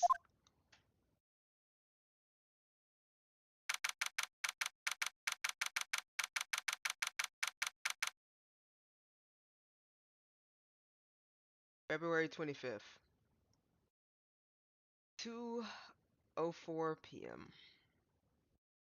District Court, Defendant Lobby, number 2. I think everybody's kind of pissed off at that judge. Look at Edgeworth. This is the first time I see him triggered that this nobody understands the implication of somebody coming up to the podium telling everybody that they can and cannot hold them to testify, and he's going to go get lunch. He goes to go get lunch, has a thought that he needs to go threaten the defendant, comes back, sits on the podium, threatens the defendant, and then proceeds to continue going to get his lunch. I would be looking like that too. Yeah, he's mad. I'm mad. I'm mad about this whole court case. How they just let that happen. They allowed that to happen. Looks like we managed to stay in the game. Yeah, thanks for your help, Edgeworth. That chief, he's something else, eh, pals? Aren't you fired? Detective Gumshoe. I'm not a detective anymore. Oh, so he was fired. Oh yeah. Sorry about that. Don't worry. I've already decided where to work now. At your office. Oh no, I didn't hire you. You got yourself fired, buddy. I don't need a detective at my.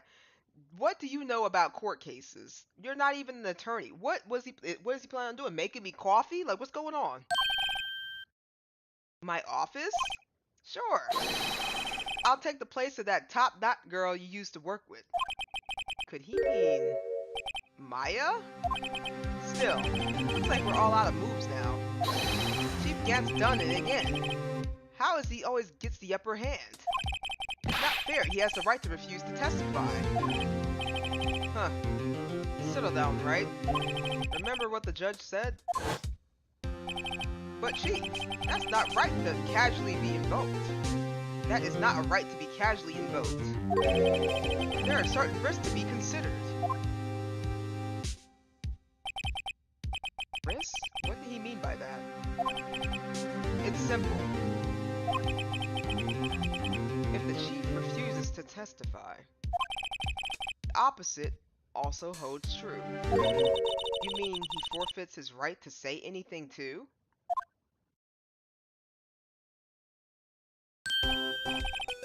Emma, are you okay? Yeah. When I came to, I was in the medical office. I've been listening to the trial from the gallery. So she she heard everything that's been going on. Emma, I'm sorry for what I said before. No, don't be. It was the truth. You know, it's funny. I almost feel somehow relieved. Relieved? Yeah. Now I finally know what really happened. To think that all this time, my sister was being blackmailed by that terrible man. And she did it all just to protect me. Ever since her appointment as chief prosecutor, everyone who knew her said she changed. Perhaps it was easier that way for her. What do you mean? What do you think I mean? To follow Chief Gant's orders. She must have shut herself up deep inside. To force herself to do anything and everything the chief told her to do. That must be why she became so cold. It was all my fault. It's all because I murdered Mr. Marshall. Hey! Don't go blaming yourself now. If you want to blame anyone, blame society, pal. Chief Gant may be a fool. Oh. I mean, he is a fool. Chief Gant may be able to fool everyone else with his forgery, but he can't fool my memory. I remember now. I knocked Mr. Marshall into that armor. Are you sure? I see. Well, we better get back. It's time for the final act. Emma, why don't you wait? No, I'm going with you. I want to be there when Lana tells the truth. Let's go, Wright. It's time to end this.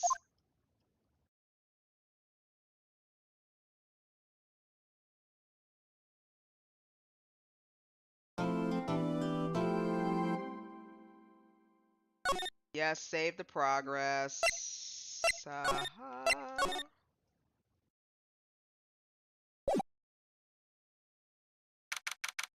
February 25th, 2:21 p.m.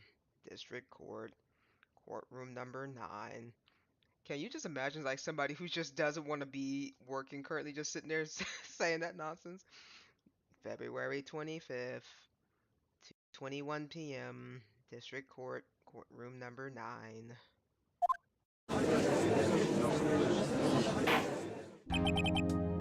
Now then, will the defendant, Miss Lana Skye, please take the stand?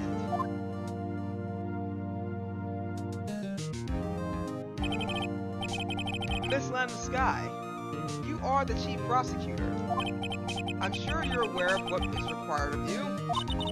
But Mr. Edgeworth, you already know everything.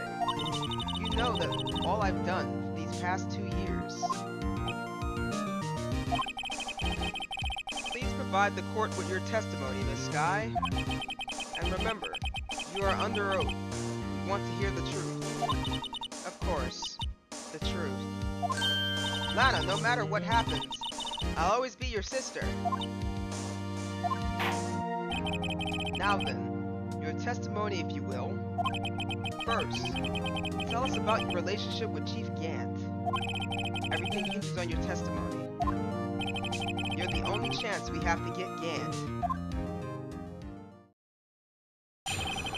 Gant and the fabrication. I worked alongside Gant for years. There's no truth to this blackmail theory. I fabricated the evidence 2 years ago all by myself. When I found Prosecutor Marshall's body, I rearranged the crime scene.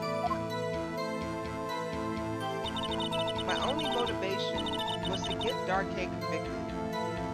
It had nothing to do with Emma. That is total BS. Are you sure about this testimony? Your Honor, I'm confessing to a capital offense. Of course I'm sure.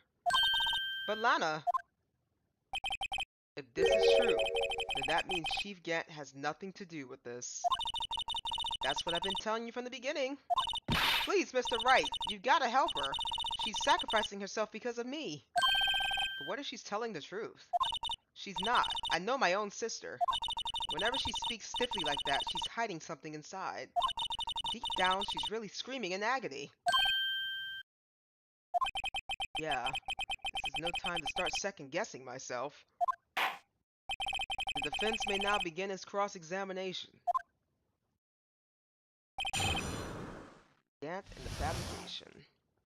Okay. I worked alongside Gant for years. You're lying! I don't know. How many years exactly? Ever since I made senior detective. Let's see, I was 24 then, so that would be 5 years. Detective Gant and Detective Sky were legendary partners. I personally saw them testify in numerous cases. She must have been good coming from the same school as Mia. David Gant was a respectable detective, that's why. There's no truth to this blackmail theory. But think about it, Miss Sky. You didn't murder Detective Goodman. You told me just as much oh my god, you told me as much yesterday in jail. You still don't get it, do you, Mr. Wright? Any testimony you cannot present in court is as useless as an idle gossip. I stabbed Detective Goodman with a knife. And I fabricated the evidence 2 years ago all by myself. Did you do so to try to help your sister? Joe Darkey was the serial killer. My sister almost became his last victim that day. I didn't want that incident to ruin her life. But what she did was justifiable self-defense. She wouldn't have been charged with anything. That's not the point. She was traumatized that day, all because of that creep. That's why I couldn't forgive him. Lana, so that's why you fabricated the evidence 2 years ago? Because you killed him? I'm just joking. When I found the prosecutor Marshall's body, I rearranged the crime scene. You say you did this all by yourself? Yes. Would you mind telling us what you found when you arrived at the crime scene? It seems I was the first person to discover the scene. The broken prosecutor award knife was stuck in the victim's body. Wait. Do you hear that? Do you hear that? That's the sound of somebody slipping. What? But the prosecutor Marshall died from an unfortunate accident. That's only a situation dreamed was possible. That's only a situation you dreamed was possible. The reality is, it wasn't my sister who took the prosecutor's life.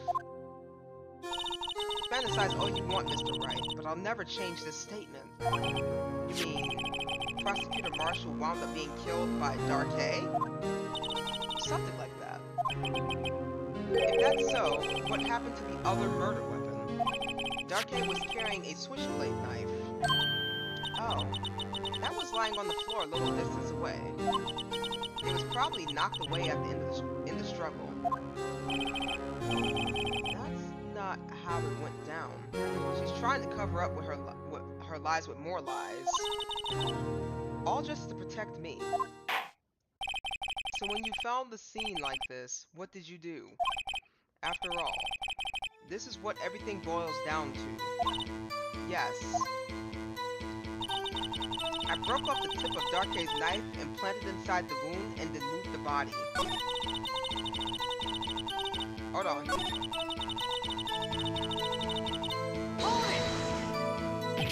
You planted the tip of the... You moved the body? But why? Why would you do that? I don't appreciate how the judge just cut me off. You of all people should know, Edgeworth. You've always had a good head on your shoulders. My head isn't that bad, but maybe I ought to ask the sake of others. Why did you plant the knife?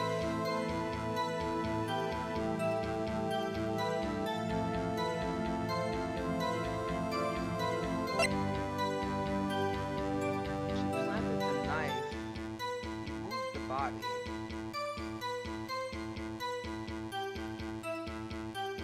No, we know why she might have moved the body. Why did she plant the knife? But why did you do that? Come on now, Mr. Wright. Even you should be able to figure it out. Very well. Let's add this to the witness testimony. The reason this guy's fabricated the knife.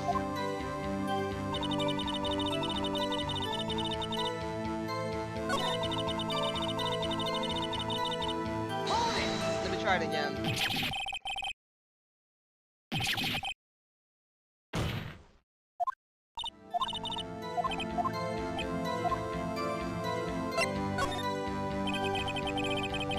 When you showed up on the scene, where exactly was the victim's body? It was where you deducted it was, by Chief Gant's desk. But the body was found by your desk. Why did you move it there? The reason for that is simple. Let's have the witness explain this in more detail. The reason this guy moved the body.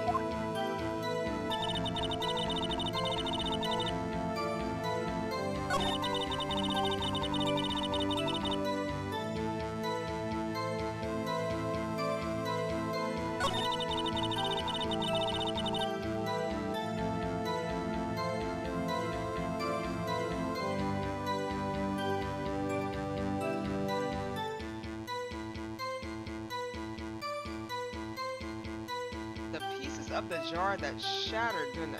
Hold on. Did the testimony change when I said move the body? Let me see something.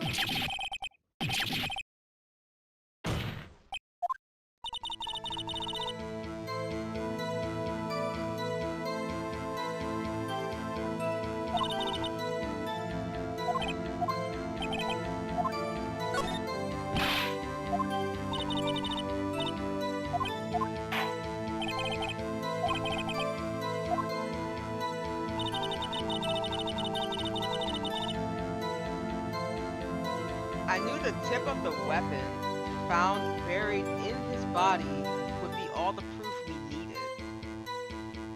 It did.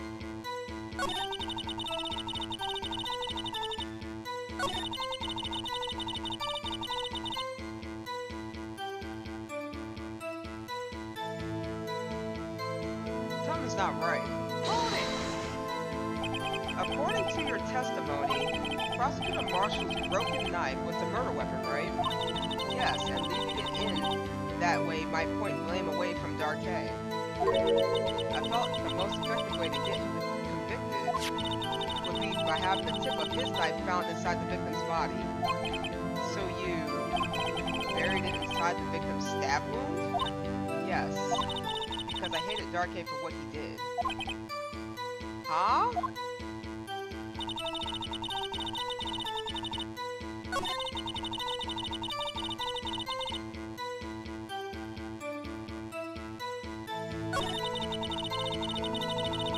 Something's not setting right with me.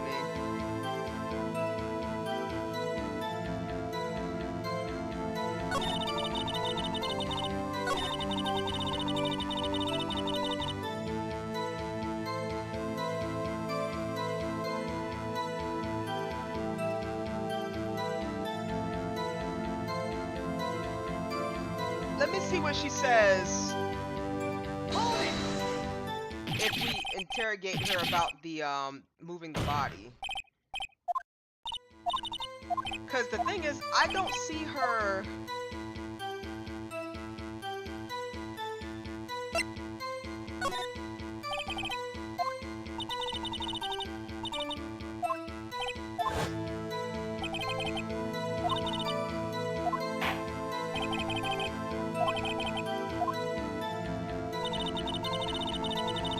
That's two grown men. The piece of the jar that was shattered during the events threatened my plan. Pieces of the jar, you mean? Yes, that wretched jar you showed us earlier. In order to show that Darkay committed the crime, I felt it would be more expedited to move the body. Expedient to move the body. So, when you first found the body, the jar was already... Of course, it had already been shattered to pieces. If you look at the crime scene, it would be clear right away what happened.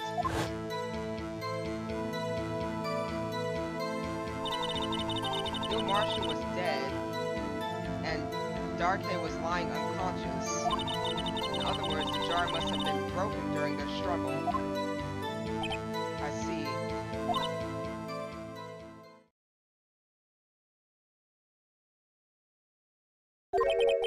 What's the matter, Emma?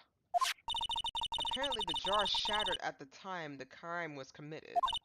But I have a feeling there's more to it than that. There must be a contradiction here somewhere. Anyway, I committed this fabrication completely alone. My only motivation was to get Darkey convicted. It had nothing to do with Emma. Press her about moving the body? Oh no, that's what I was trying to see. Because planting the knife, doesn't make sense.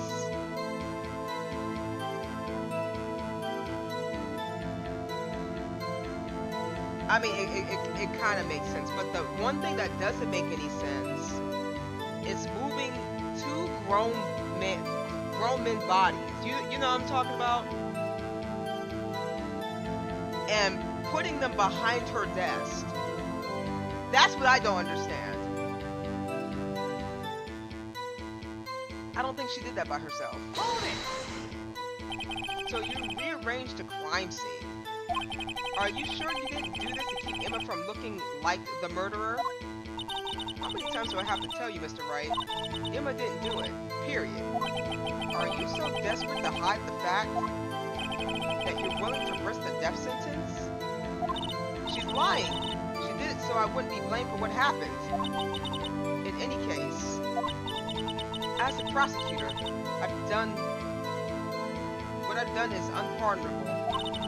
There's nothing I can do to make up for my actions. Mr. Wright, my sister is lying. But she's determined to protect you to the end. She insists she fabricated the evidence by herself. There's no way she could have done it alone. I've got to get Lana to talk more. If she's lying, then she's bound to slip up and make a contradiction. Okay, useless. Blackmail theory.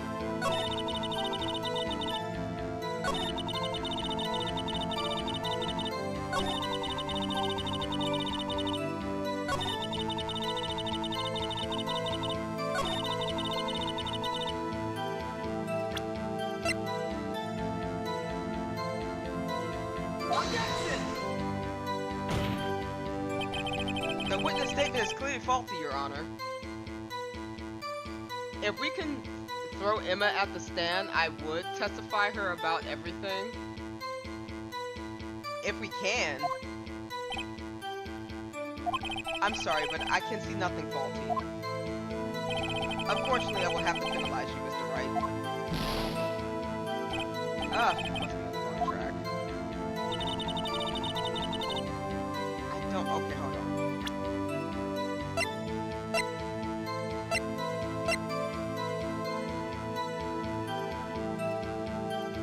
Let me think. She fabricated the evidence 2 years ago all by herself.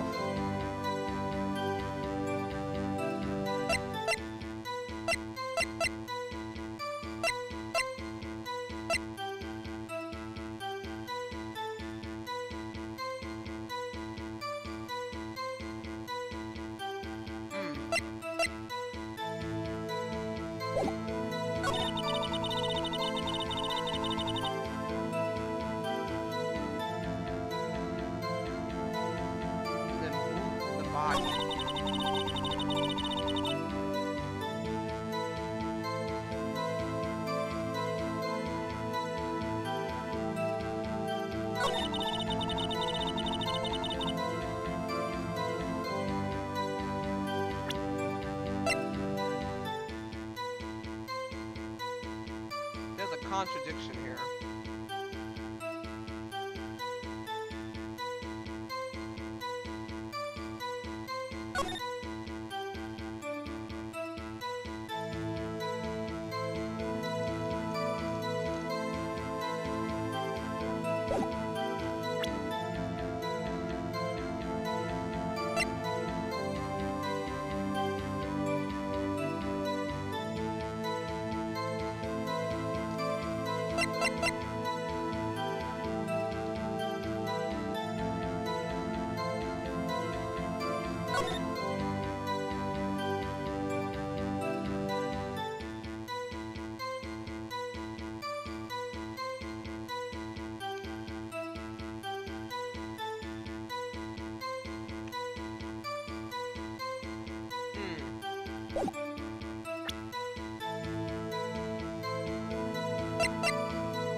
That's irrelevant.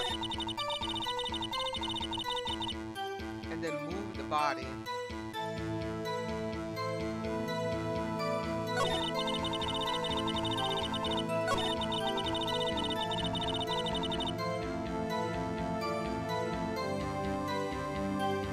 But wait, she said...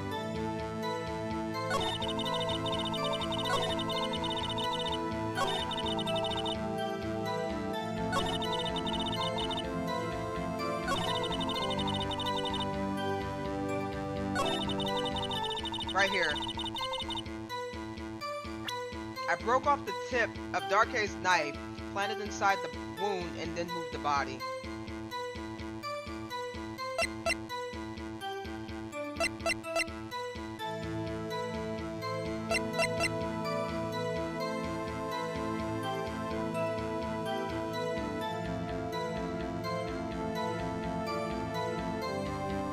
Because she literally said it was a award ceremony thing.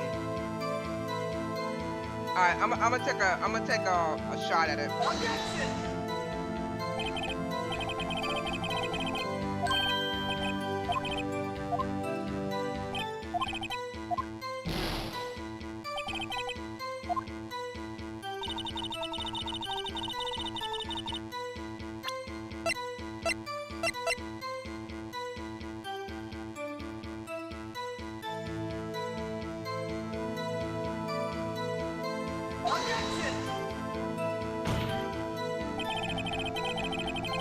Man.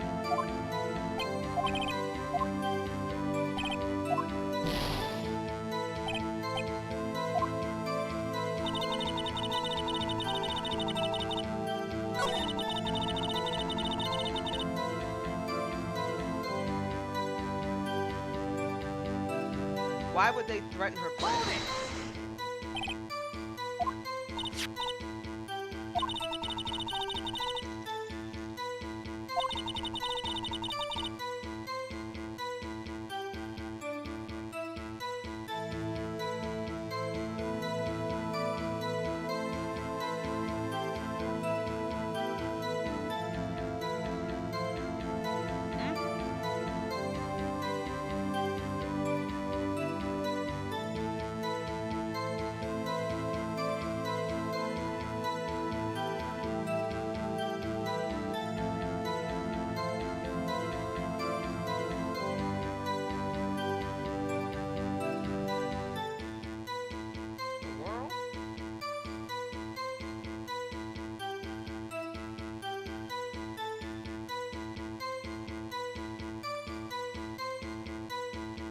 All right.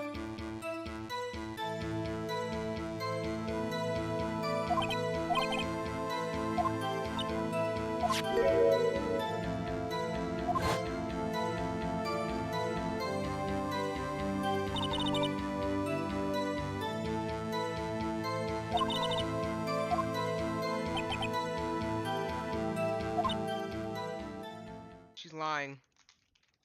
Mm-hmm. No, Emma.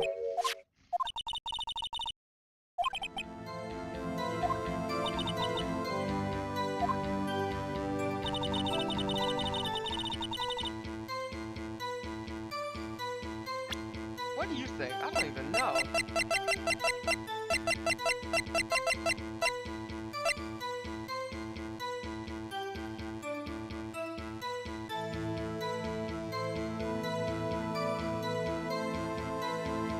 had nothing to do with Emma.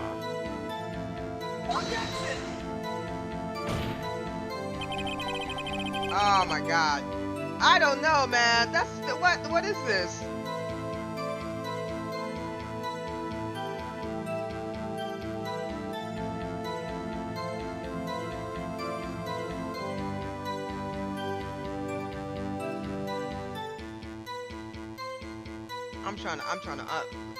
I gotta get another bottle of water.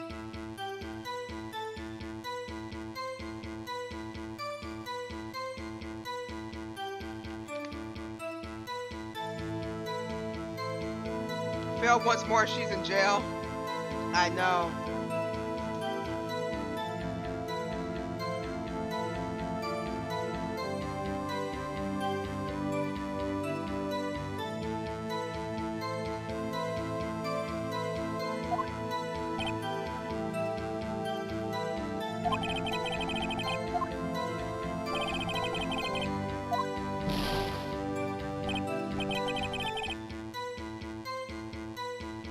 I am definitely on the wrong track.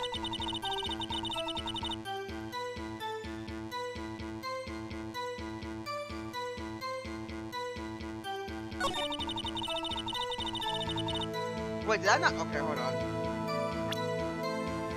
Pieces of the jar shattered during the events that. Wait, pieces of the jar that shattered during the events threatened my.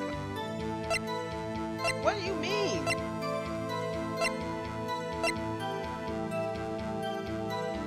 Objection! Oh shoot, that worked. I'm like, okay. Okay, so this is the problem. I'm having issues reading. I think that's what it is. I'm having issues reading. I'm like, okay, no, you're doing it for your sister. We know you're doing it for your sister. Everything that you're doing is for your sister. Your sister's calling you out saying that you're lying. The whole knife thing didn't make any sense to me. So I was like, okay, but you know what didn't make any more sense? Why she moved two grown men bodies. And then she also said in her statement, the award knife was planted in Neil Marshall's back. So I think that's what thrown me off. That's why I was picking those things. I'm like, okay, let me see if I can kind of get her on those things. That's why I chose those. But I'm thinking too far ahead, not for right now. So that's what was throwing me off. Anywho, Miss Sky, I understand how you feel. You committed that crime 2 years ago to protect your sister. Yes, that's exactly what we had said. You mean the forgery at the scene where Neil Marshall was murdered? If that truth were to be exposed now, the past 2 years of your life will have been in vain. Even so, I'm compelled to bring everyone's attention to a significant contradiction within your testimony. A contradiction in my testimony? You testified, and I quote, "The pieces of the jar that shattered during the events threatened my plan." That's right. Do you have a problem with that? It's a simple oversight, really. You see, the message was written on the jar with the victim's blood. Yes, the prosecutor must have written it in his final moments. Exactly so. And this is where the contradiction lies. In order for the victim to be able to write his message on the jar, it must have not yet been broken before he died. Ah. He couldn't have written Emma's name on a shattered jar. Order. Order. Your Honor, it would appear more information is needed in regard to this jar and its bloody message. We may be missing something critical here. Something critical? Chief Prosecutor, it seems you're as in the dark as we are about the truth towards which we're headed. What? Just tell us exactly what you saw. We'll piece together the information to arrive at the truth. Very well. The witness may now continue her testimony. Yeah, keep lying, Lana. Just come on, keep lying, cause you already kind of dug me like 3 feet in the hole. Jar and the message in blood. I immediately noticed the blood traces on the jar. But it was dark in the room and I didn't have time to check it out. To be safe, I wiped away the blood. The fragments were large, so I'm sure I got them all. All I could think about was wiping them clean before they were discovered. You mean you were the one who wiped away the message in blood? It wasn't Chief Prosecutor at the time. She didn't think Darkhay was the real murderer. That's why she tried to erase the real evidence. Huh? Very well, the defense may now begin its cross-examination. What is happening?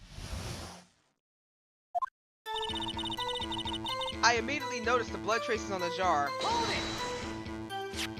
Though the jar was already broken.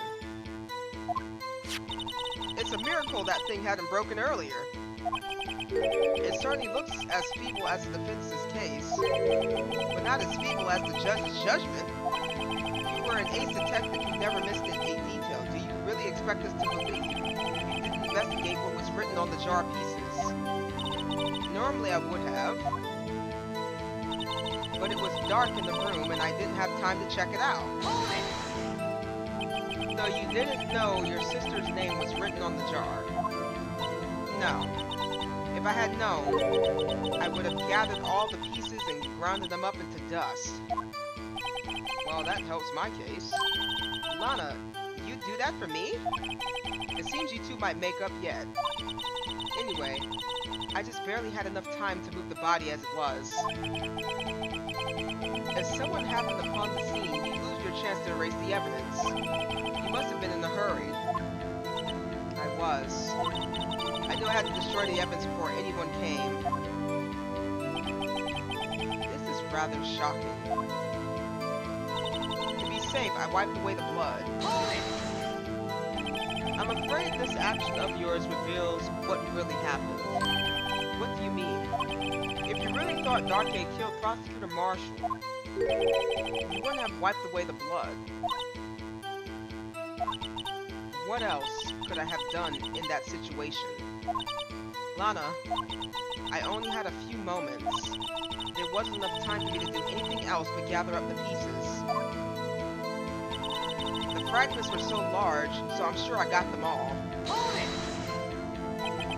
But how could you see with the power out? It should have been pitch black at the office. A detective is always prepared, Mr. Wright. Even now, I always carry a pocket light and a camera with me. Even I carry a bottle of emergency Luminol wherever I go. Wait, oh my god, Luminol. Whenever I go, wherever I go. I never miss anything. I got every last piece. I don't believe that for a second. All I could think about was wiping them clean before they were discovered. So you illegally rearranged the crime scene. Yes, I don't have any excuse for my actions. I'm sorry, Lana. I didn't know. I treated you so badly all this time. It's not too late. There's still plenty of time to make up. After all, we've gotten to the bottom of this incident. No doubt, this day will leave a permanent stain on the history of the prosecutor's office. More contradictions have surfaced in her testimony. Your sister's really putting up a fight. She must really care about you. Still, she's not doing this the right way. I think I finally figured out the contradictions in her testimony. This one final possibility that might turn everything around. Okay.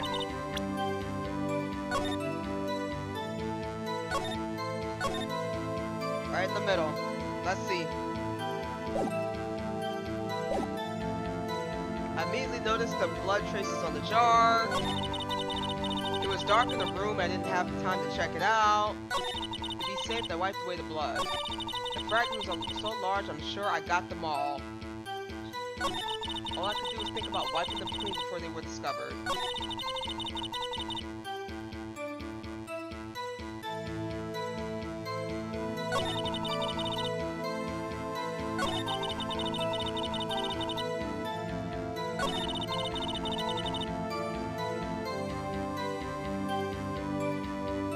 I'm sorry.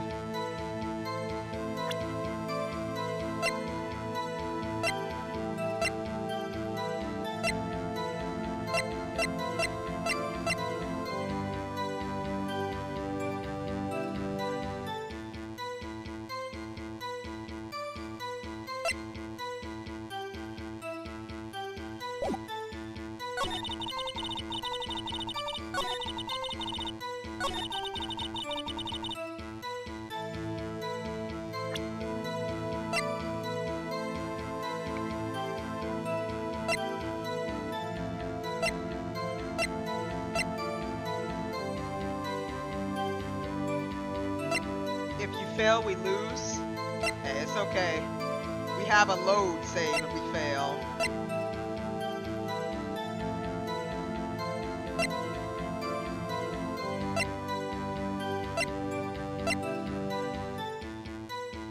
I'm trying to think about this wisely.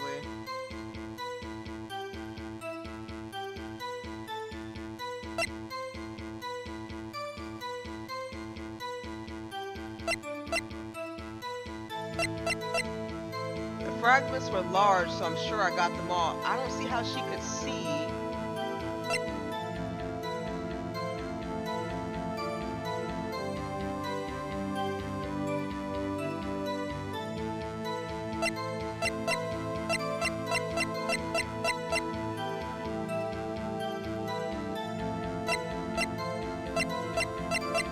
The fragments were so large, so I'm sure I got them all.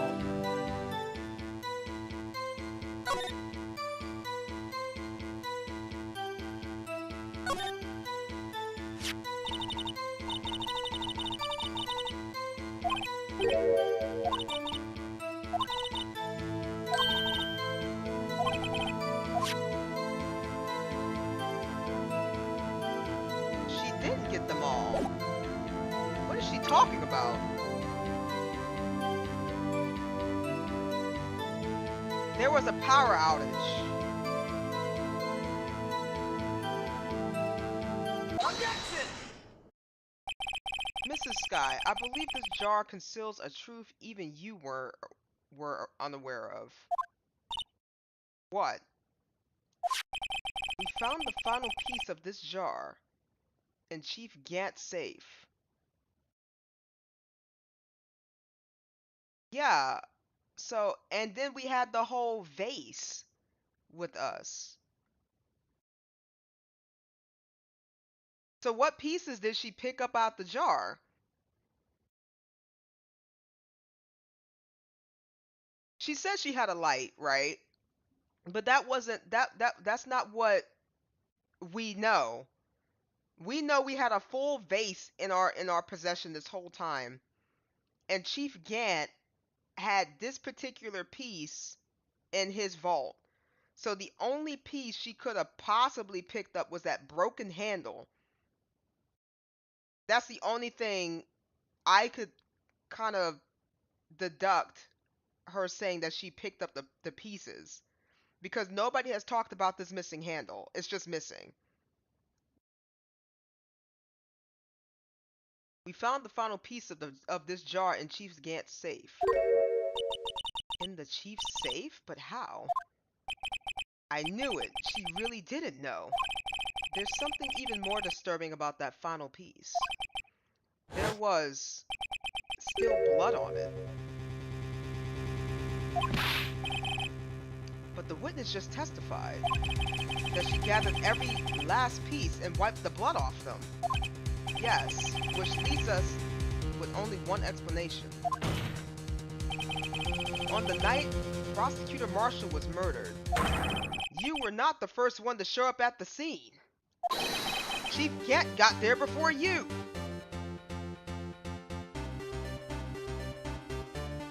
That's what I'm saying!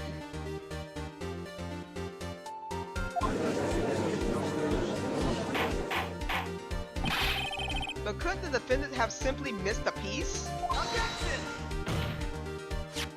I'm afraid that's unlikely. The pieces are too big for anyone to miss, let alone an ace detective. That may be well, but everyone makes mistakes. Even I once wasted an entire day looking for my dentures. They were in my mouth all along. Ha! Shut up, man! Have you forgotten, Your Honor? When this witness arrived at the scene, the jar was already broken. Oh, that. There's no way a name could have been written on the jar. Another person discovered the scene prior to the witness. I hope you're not implying this person was Chief Gant at the time he was looking for Darkey's downstairs. Besides, even if he was there first, why would he break a jar? The question is, if he did arrive there first, why did he, in fact, for 2 years? Why did he hide the fact for 2 years? Well, Your Honor, can you answer that for us? Huh? Missing dentures, man? No.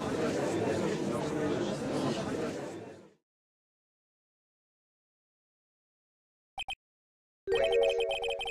I'm not the one on trial here. Damon Gant arrived at the scene of the crime scene prior to the witness. You know that this man took himself out to lunch. Has nobody thought that he decided to take a taxi out of the country by now? Because we're all sitting here screaming about a broken jar. Why did we let him go? Why did we let him go? He's probably on a plane right now to Ecuador. We don't know. Wait, I don't know if these people are actually in the States. Whatever country they have in this world, he's on a plane out of here. He proceeded to break the jar.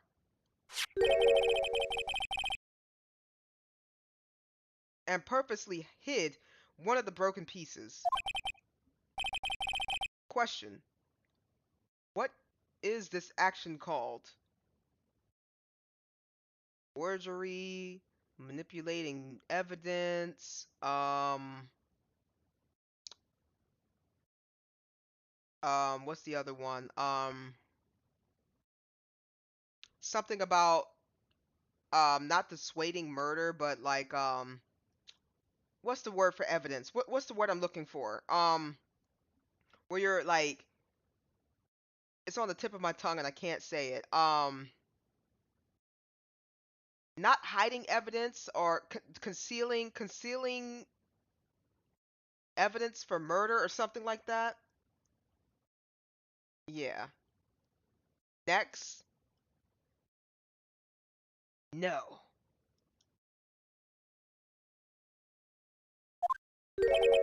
Fabrication of evidence. Thank you, Phoenix. Wait, isn't that what I said? But why would Chief Gant do that? In light of what happened afterwards, isn't it clear? He killed Neil Marshall, Judge. Come on. What happened afterwards, Judge? Discovering the scene, Lana Skye believed her sister Emma killed the victim. Determined to help her sister, she sought Gant's aid.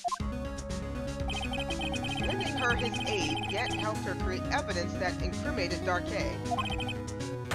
Sparing Emma, and therein lies the reason. The reason why Miss Skye became Chief's puppet. Oh, she bit her thumb and the blood came out. God dang. No. I did it on my own. Please, sis, stop trying to protect the Chief. I can't watch you suffer any more for my sake. No, you didn't. It wasn't you, Emma. You didn't kill anyone. Don't believe anything Mr. Wright says. Girl, I'm your lawyer. Like, what's happening here? Defense attorneys make up the most foul lies to defend their clients. Girl, I'm your lawyer. Foul lies? Imagine that coming from my own client. That's what I'm saying. I'm your lawyer. I guess you do seem the type who likes to twist the truth. What? Wait a minute.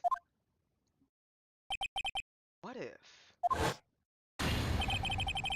we're still smack dab in the middle of Gant's trap? Is something wrong, Mr. Wright? Lana, maybe right after all. What do you mean, Wright? So, do you tell foul lies then, Mr. Wright? Miss Sky, please testify once more. But if evidence was fabricated behind your back, then Emma's accidental killing of Prosecutor Marshall might also be a lie. But I do remember knocking over Mr. Marshall. Miss Sky, if you will. I can't. There's nothing to be afraid of anymore.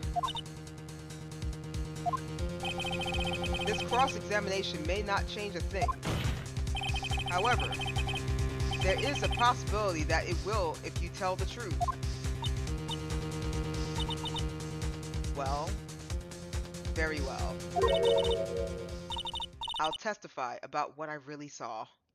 Will you? Because I'm not believing this. Alright, the witness may testify once more for the final time.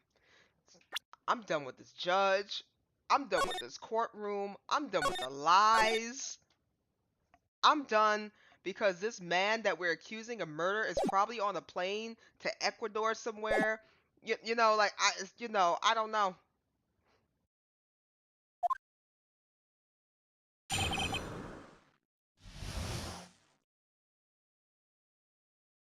Actual crime scene. When I arrived, I found Marshall's body impaled on that suit of armor's sword. That's a lie. Emma and Darkhair were lying unconscious on the floor nearby. How was he lying? Okay. When I saw what had happened, I thought she did it. That's why I erased all the evidence that linked her to the murder. I had Chief Gant help me remove the body from the sword and carry it. But if it all really was fabrication, Emma might be innocent.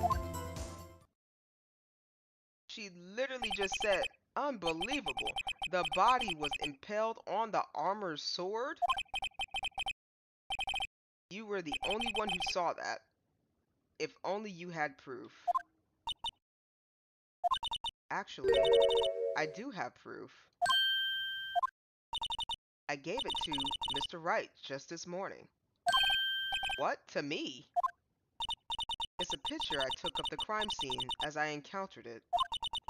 I thought it might be needed. But I don't remember receiving a picture like that. Lana must have known. See, Mr. Wright? She really does have faith in you. Very well, Mr. Wright. Please present this picture. I don't remember receiving any pictures from Lana. Lana said she gave it to you this morning, right? I seem to remember getting something from her then. Let's check the evidence again. There must be a picture in there somewhere. The only picture I got is this.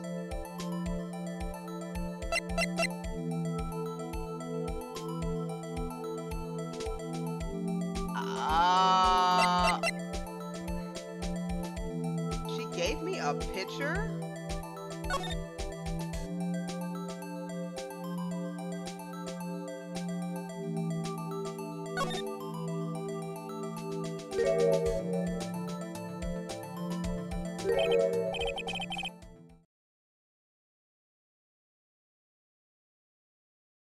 Hey, there's a picture here.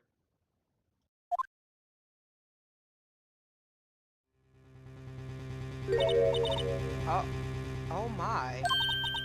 This is the actual crime scene? But why would you have time to take a pic? I'm sorry, I don't believe this. No other detective saw the crime scene like this. Because I contacted Criminal Affairs only after I had rearranged everything.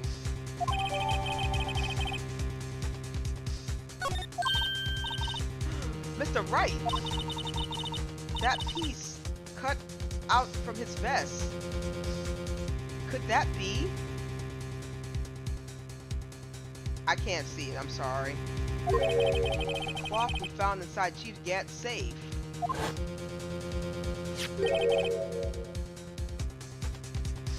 What's this?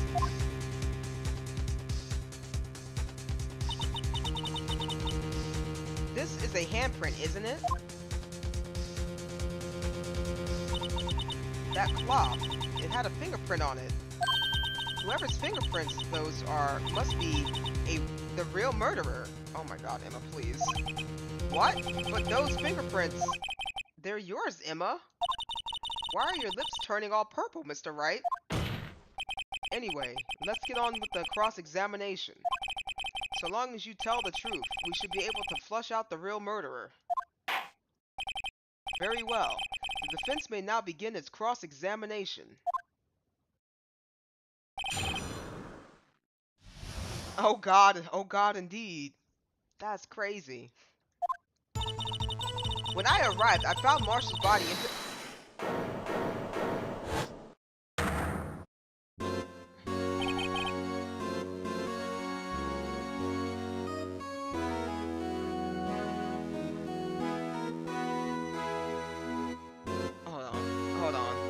Hold on. I'm gonna mute the audio real quick. What is he doing here? I'm sorry. Is anybody else confused besides me at this point?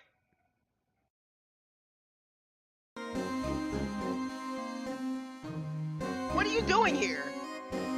Why are you on the podium? Okay. Come now.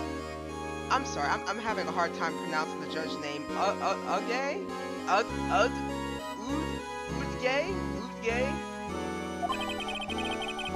I'm just gonna call him Judge. This is the poorest excuse for a trial I've ever seen. Chief Gant. What? Now you want to make me out as the bad guy too? If so, I'd like to put in a word or two in my defense. Objection! I'm afraid it's too late for that. What? You already declined to testify. That means you forfeited your right to make statements of any sort. You gotta go? Okay. Well, I'll be here.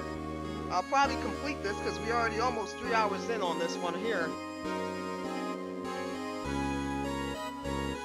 So you have a good one, Belza.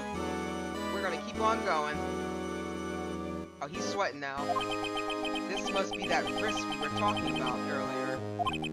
Just sit back and relax. And enjoy the sound of the noose tightening around your own neck.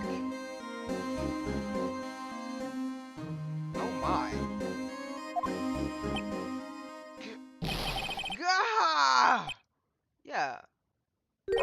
Oh, so what? You think I'm worried? Oh yeah, I think you're very worried. Actually, you should have did my suggestion and went to lunch and then never came back. Because I was afraid that you was already taking a plane ticket somewhere. But you came back, so I mean like, hey, you know, you must have been very confident that nothing was gonna be said. Sorry to disappoint you, but I don't need to make any statements. What do you mean? Then why did you come up here? The evidence will do all the talking for me. Even if I can't testify, I can still present evidence. Yes, that's true.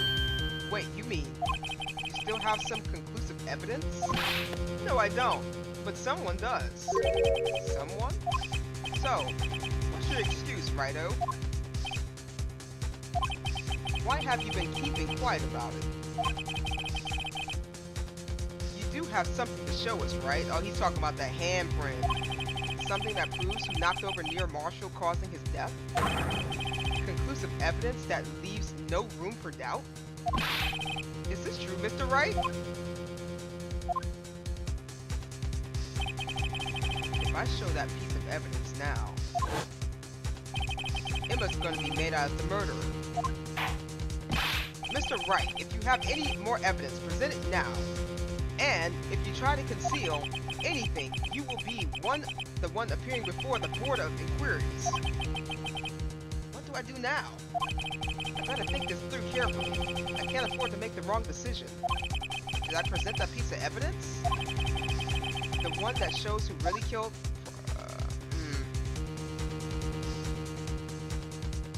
That's tricky. That's tricky.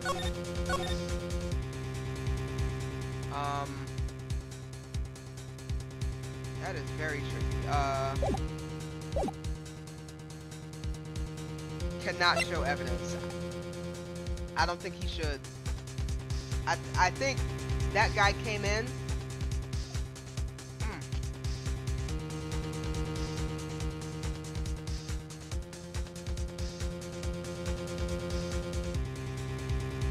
To distract everybody.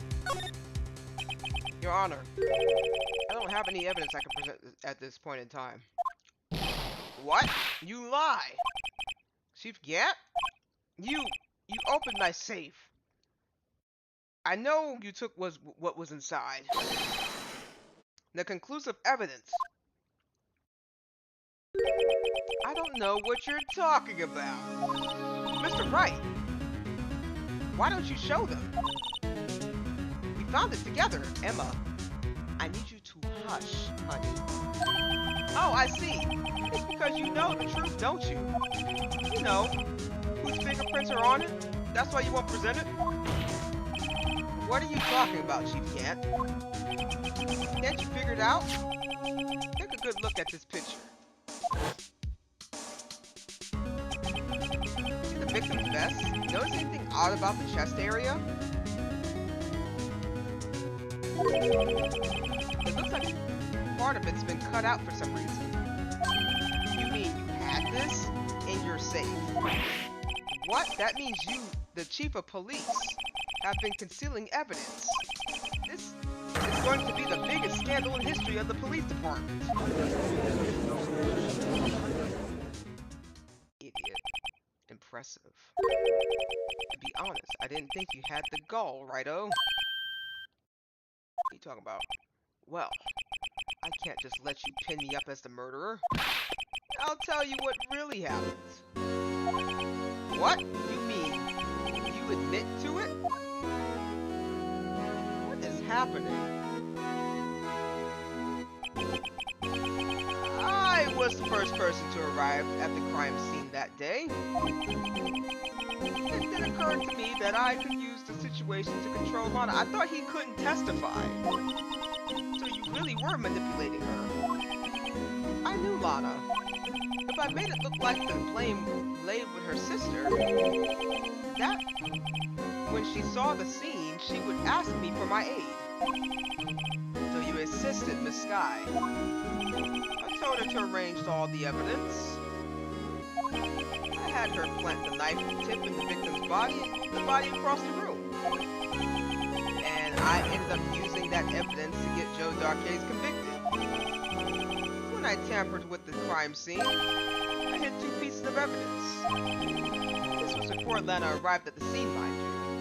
2 pieces of evidence? You mean those items in your safe? But why? For insurance, of course. Insurance?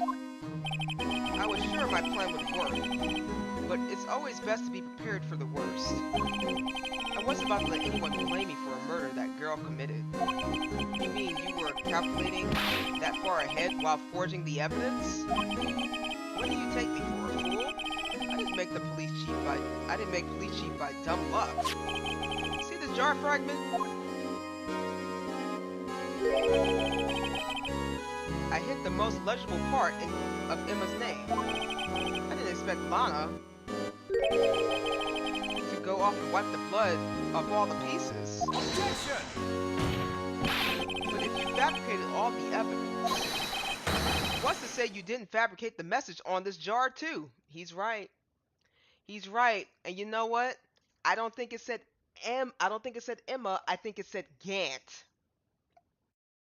That's why I was looking at it so suspiciously, because I think it says Gant. Ho ho.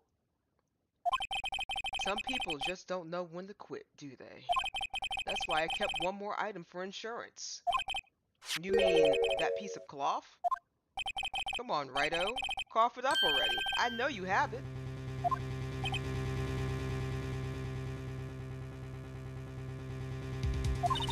What are you waiting for, Mr. Wright? So you admit to it then, Chief Gant, that you were hiding the cloth you cut from the victim's vest in your safe. Yes, I admit it. I didn't want to have to do that, being chief and all. But it's a lot better than being portrayed as a murderer. Well, Mr. Wright, what do you have to say for yourself? Just a moment ago, you said you didn't have any evidence you could present. Foolish move, Righto. You should have shown it then, before it was too late. It's been a long battle, but the moment of truth has finally arrived. As long as I don't mess up here, victory is mine. Your Honor, I do have the evidence to present now.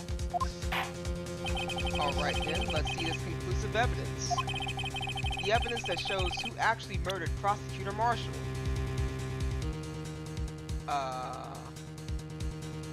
It's the clock we're talking about, right?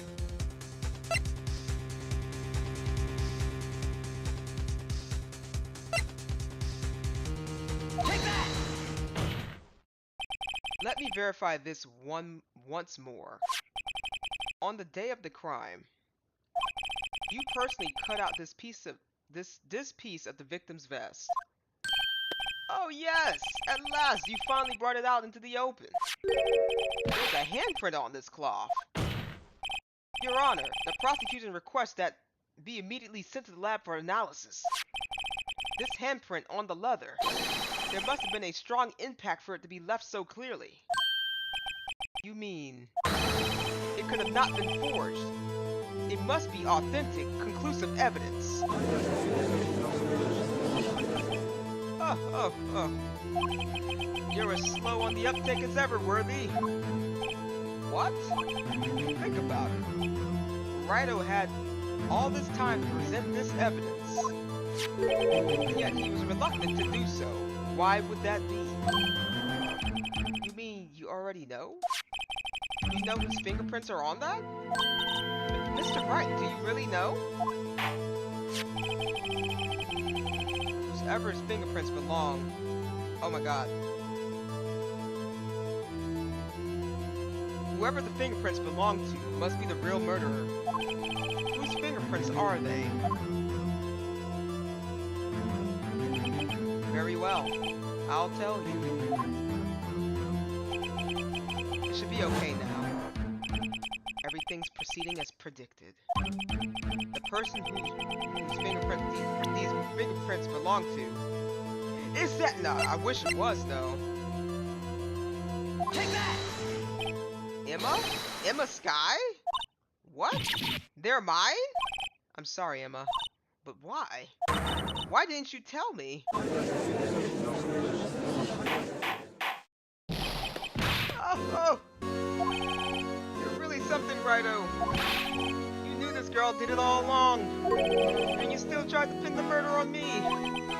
So it's true. Tragic. But true. This girl really did shove Prosecutor Marshall to his death. How could you? You monster! Miss Sky, you knew those fingerprints were... You knew who those fingerprints were all along, yet you acted like she really did it. Miss Sky, it's not over yet. What? I said this trial isn't over yet. Ah! I'm afraid it is over, boy. not only this trial, but your career too. You purposely concealed this conclusive evidence. That, my friend, is a serious offense. I'm looking forward to pressing charges after the defendant is convicted. I'll have your badge, boy. What's the matter? Cat got your tongue? Aren't you gonna tell us how it feels? How it feels to be the one who single-handedly turned a poor little girl into a murderer? Before I do that, there's just one little thing I have to clear up. Oh? And what's that? Who really killed Prosecutor Neil Marshall? What? Chief Gant, you are absolutely right.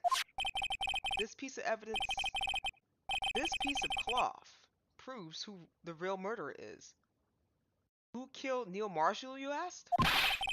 It was Emma Skye, wasn't it? I'm afraid that's not possible. You see, this piece of cloth contains a critical contradiction. What? A contradiction? What is this fool babbling about? Okay, Phoenix, you got me tongue-tied. What do you mean? Because I thought this was all over. I'm talking about a contradiction. One that proves who the real killer is.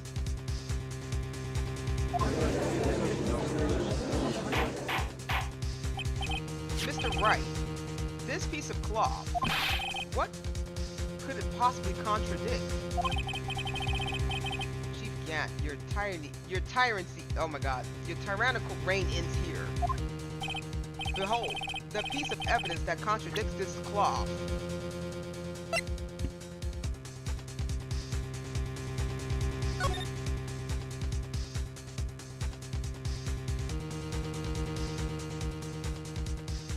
Is cut out.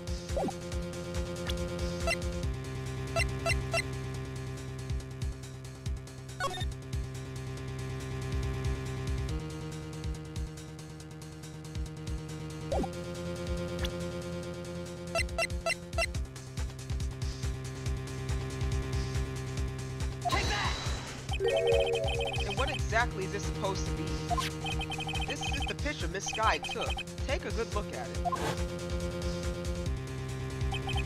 See where the piece of his vest was cut out? Yes. His shirt is showing underneath. It's hard to make out with all the blood on his vest, though. Exactly my point. His chest is soaked with blood. That's only natural. His lungs no doubt were punctured. Blood poured out of his mouth. Oh, but that piece of cloth... Wait. There's no blood on it. Ah! Since Emma Skye's fingerprints are on this cloth, there's no doubt that she shoved the prosecutor aside. However, Mr. Marshall was not impaled on the sword at that time. This is nonsense. Now then, Chief Gant, let me ask you something. Prosecutor Marshall was not impaled when he was shoved aside. He most likely hit his head on the ground and was knocked out. If so, then tell me, who could it have been? Who could have arrived at the scene before Miss Lana Skye? Picked up the unconscious prosecutor and impaled him on the armored sword. Then to make it look like Emma was responsible for the prosecutor's death. Said person proceeded to write her name on the jar with the victim's blood. A jar that they had then broke on purpose to leave behind a clue. And made Lana believe her sister did it. Remember what you admitted only moments ago? That you personally cut out this bloodless piece of the victim's vest? Ironic, isn't it? Oh, you killed a man that was knocked unconscious. That is so messed up beyond words. Through the very act of creating insurance. You proved that you were the actual murderer. No! It's finally all over.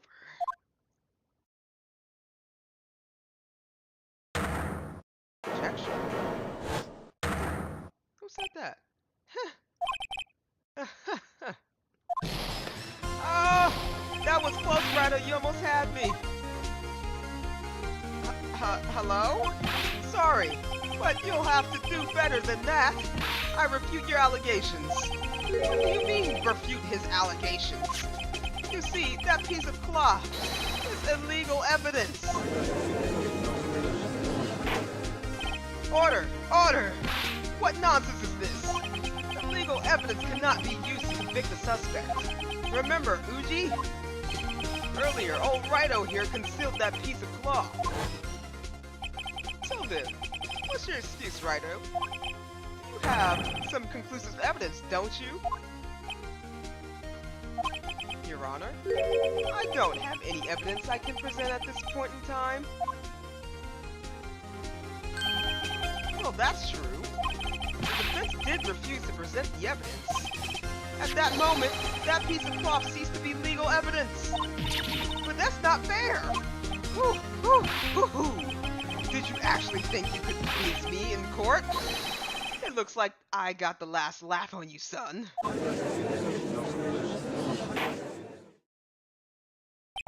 I'm afraid Mr. Gant's claim is legally correct. Well, Mr. Edgeworth, true, illegal evidence cannot be used to convict a person. Assuming, of course, that the evidence is indeed illegal. Well, Mr. Wright? It seems at last. The time for me to reveal my plan has finally arrived. Mr. Wright, do you admit to it? That you purposely and illegally concealed this piece of cloth? I did not. I admit I refused to present it at one... I admit to refuse to present it at one point. Aha! So the evidence is illegal. Objection! No, it isn't, Mr. Gant. Huh? It's not that I didn't present the evidence then. It's that I couldn't. What do you mean, you couldn't? There are certain procedures involved when presenting evidence. No, Uji, don't listen to his lies. He's nothing but a coward. You can't really believe... There is only one issue left to be resolved in this trial. Is this evidence legal or not? Very well, let us settle this once and for all. Earlier you refused to present evidence. If you cannot prove your conduct was not in violation of the law, then do so now.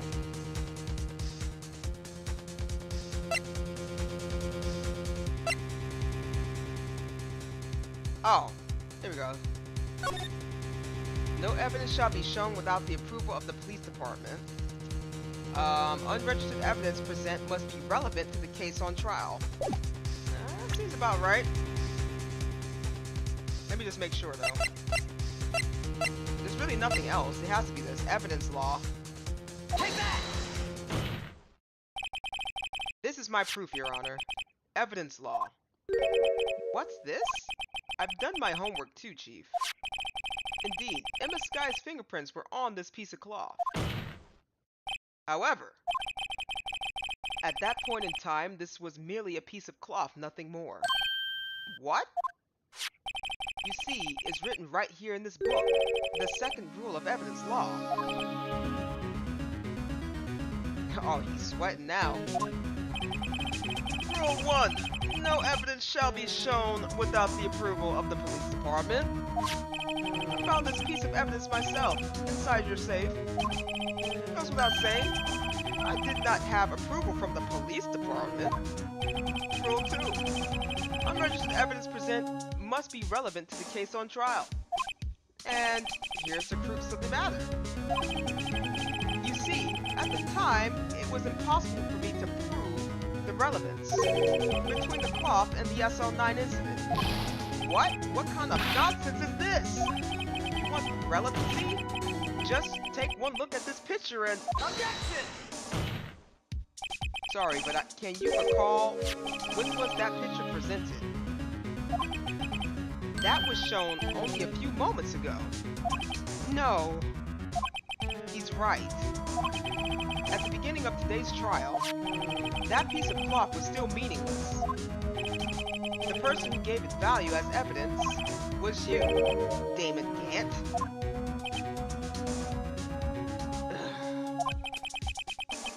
You yourself confessed to a certain truth. Let me verify this once more. On the day of the crime, you personally cut out this piece of the victim's vest. Oh yes!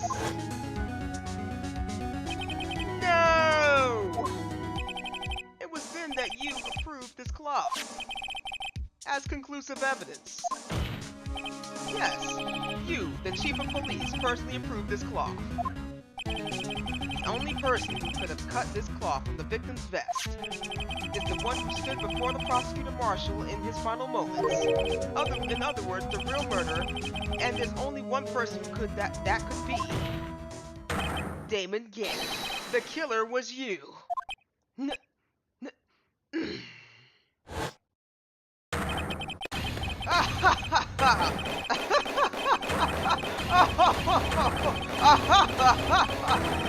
Oh my God! What the F? Hee-haw!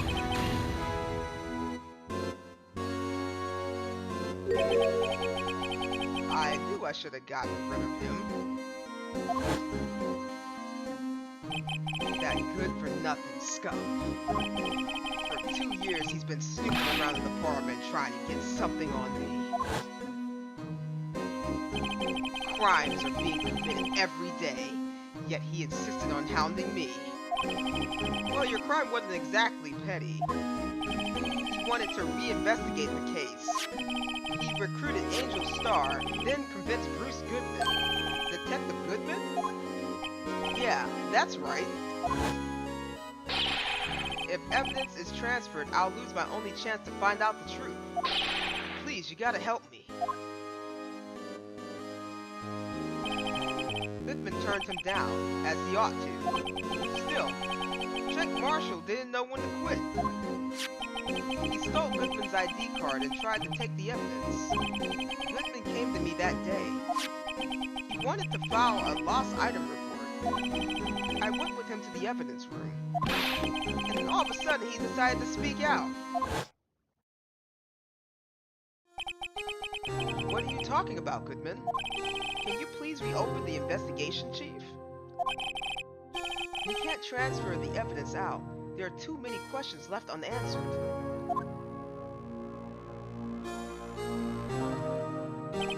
He opened his evidence locker, and as he was taking the evidence out, he said, "It's not too late. I'm going to hand all this over to Marshall." Well, to be honest, I was a bit taken aback by his words. I had a bad feeling when he came to see me, but I never thought he'd bring up the SL9. That's when I saw it, that accursed knife.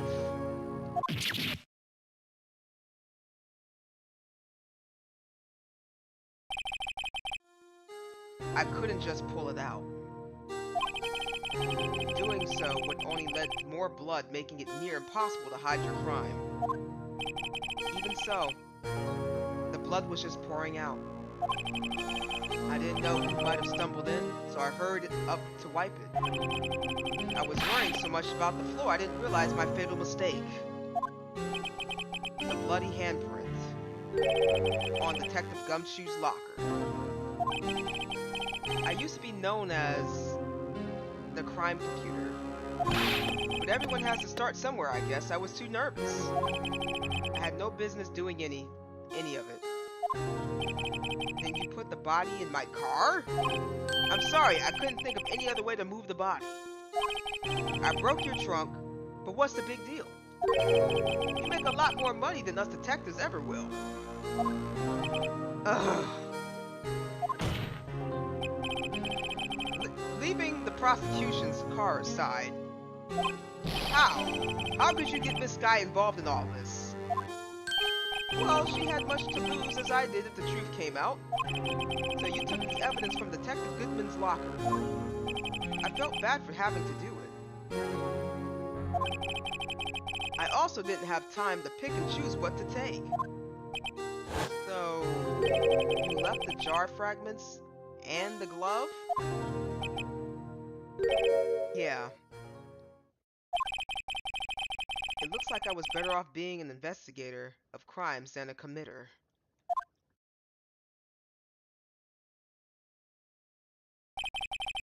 They all did their best to get in my way. Gotta hand it to them. They do their jobs well, much to my dismay. Fake evidence doesn't hold up very well upon close examination. You must have known that. Tell me, Worthy, why do you stand in court? Me? You despise criminals. I can feel it. You and me, we're the same. One day you'll understand. Oh, believe me, you will. You're just one man.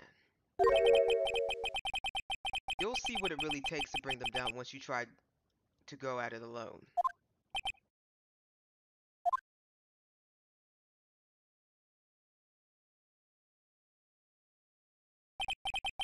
Well, looks like it's my time to say goodbye.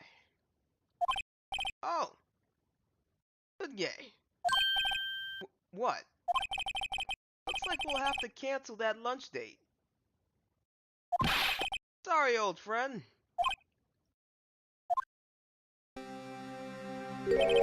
I'm sorry too, Damon Gant. I knew you as you used to be long ago. You were once a fine investigator and an example to others on the force. I'm sorry to learn that you are no longer that person. Those days are gone now, gang. Thanks for all the memories, though. Don't worry, you'll be fine. Now you have Wright here and Worthy. With these two around, you can't go wrong. In fact, I can hear them already. Oh my god, the melodicious what? Something about okay, I didn't catch it. I got tongue tied on melodicious. There are two things I want you to understand. Yes? First, your sister never hurt anyone. Second, Damon Gant betrayed you from the beginning. You see, Miss Sky, you no longer have any reason to keep silent. You're right. When this trial is over, I'll tell everything. All that I've done these past 2 years. From the time I had Gant help me forge evidence up until today. So, it seems all the questions raised in this trial have been answered. I'm sorry, Miss Sky. I couldn't get you out of all your trouble. But my, what high standards you have for a rookie. I can see why Mia thought so highly of you. Who knows, a few years from now, you might just make it to the top. I owe you my thanks, Mr. Wright. Miss Sky. And to you too, Mr. Edgeworth. You've suffered every bit as much as I have over these past few days. Believe me, I know how much of an ordeal this has been for you. Huh, it was nothing. Liar. I was worried the pressure might break you. And yet, you rose above it all and guided Mr. Wright to victory. You've done well, Mr. Edgeworth. Stop it! I only did my job. In light of this case, it seems a good self-examination is in order for all of us. Miss Sky. Yes, Your Honor. You are innocent of murder, however. Although the chief blackmailed you, the fact that you still acted as his accomplice. A trial will be scheduled for these crimes at a later date. Yes, I understand, Your Honor. Is there something amusing about all this? Why are you smiling? It's been a long time, Your Honor.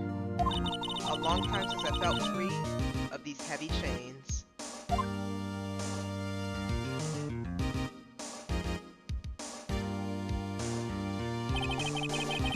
Well, this trial has gone on far too long already. It really has. Regarding the charge of murder, this court finds defendant Miss Lana Sky not guilty.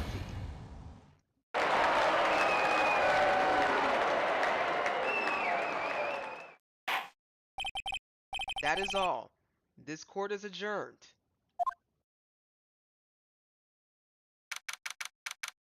February 25th, 5:03 p.m. District Court, Defendant Lobby Number 2. At long last, it's finally over. Emma? Why the long face? I'm sorry your sister didn't get completely off the hook, but at least she wasn't convicted for murder she didn't commit. No, that's not it. Just now, after the trial ended, I could see why Mia Fey thought so highly of you. I owe you my thanks, Mr. Wright. And to you too, Mr. Edgeworth. You suffered every bit as much as I have over these past few days. You've done well.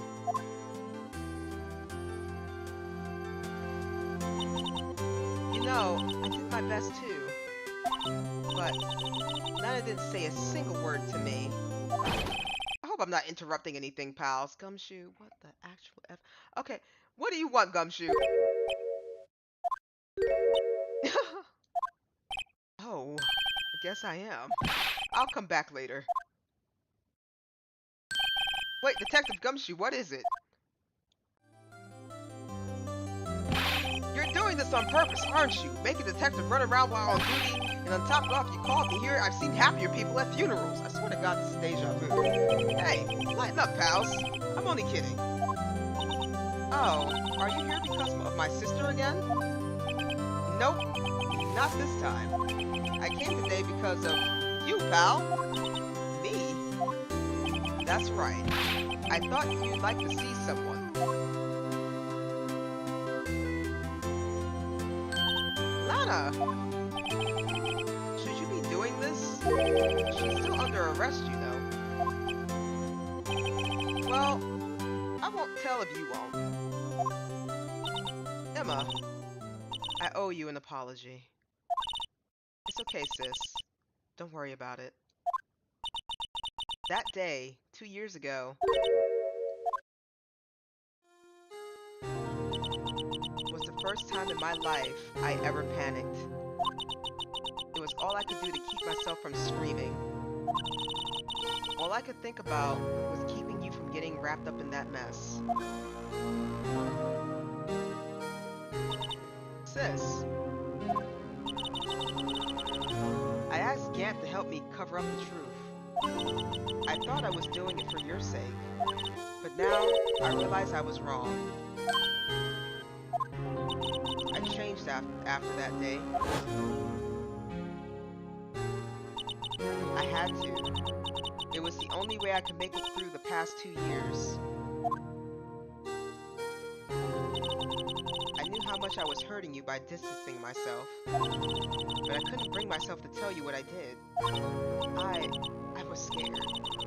Scared that you look at me with those eyes of yours. I was scared of how you'd react if you knew. But sis, you were only doing it for me. No. Huh? I turned my back on you that day. In hiding what I believed to be the truth, I was deceiving you. Sis, I'm such a fool. It took me all this time to realize it. Emma, I'm so sorry.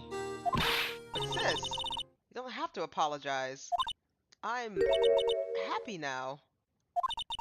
You're happy? Of course. You know, sis, I always knew that one day you'd come back. And now you have.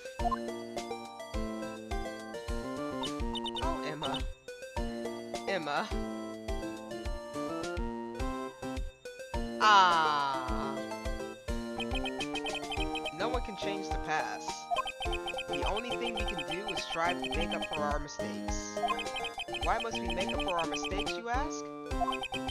Because in doing so, we can find a way back to our rightful path. And it's from there that we can move on towards a brighter future. At least that's what I felt watching these two sisters make up.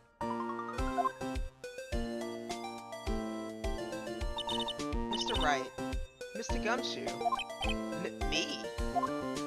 Thank you both for all that you've done. I'm sure we'll meet again someday. Isn't that right, Edgeworth? Edgeworth? Stop hiding and come over here. He looks so bruteful, man. Where was he hiding? I just came to say, congratulations. Thank you. Thank you, Mr. Edgeworth. Right. Well, I'll be going now. Mr. Edgeworth, I hope you don't blame yourself for what happened. We were the ones who acted corruptly, not you. It's too late for me. No matter what anyone may say, I realize today I can't correct my mistakes. Mr. Edgeworth, not only that, but I don't even trust myself anymore. Chief Gant was right. You despise criminals. I can feel it. You and me, we're the same. One day, you'll understand. Oh, believe me, you will. You're just one man. You'll see what it really takes to bring them down once you try to go at it alone.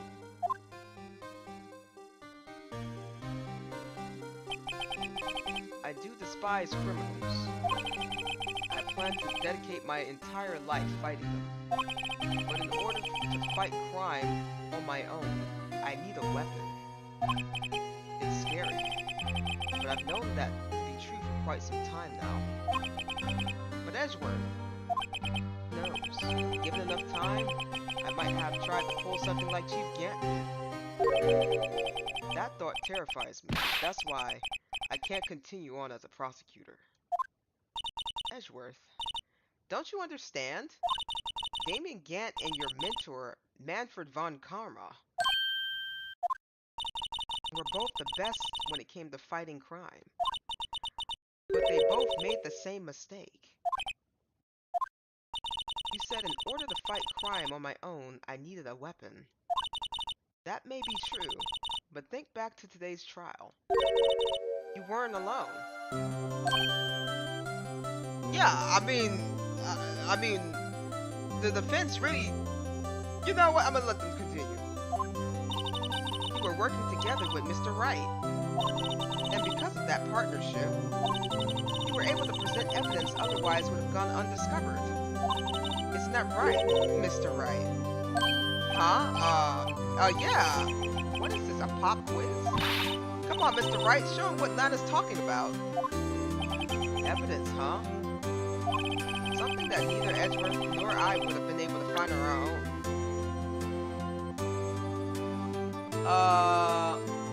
Evidence that I would have been able to find on my own?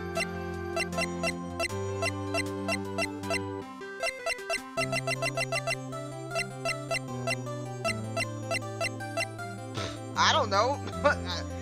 I mean, all this... Take that!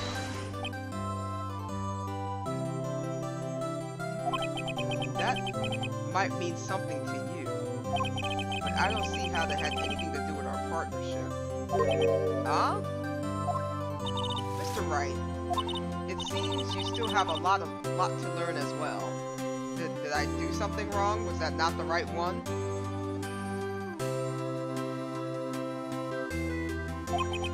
I guess that wasn't the right piece of evidence. It's time for me to go. Mr. Edgeworth. Oh, did I mess up? If you'll excuse me, there are some loose ends that need wrapping up. Take care, Chief Prosecutor. Edgeworth, what will you do now? Well, whatever you do, just remember, you can let whatever happen kill the prosecutor in you, or you can let it help you grow. In the end, it's up to you. I know. It seems I owe you my thanks too, right? But what I face now is my problem. Edgeworth, I'll be waiting for you in court. Farewell.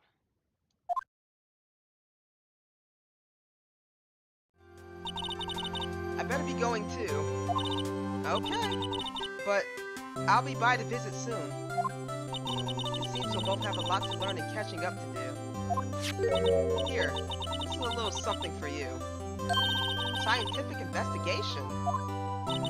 It's the first book I ever bought. Study it well. Thanks, sis. I will.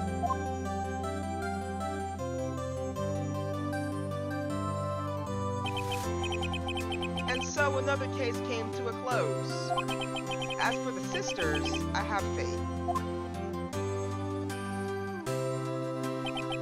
Faith that their lives have only just begun.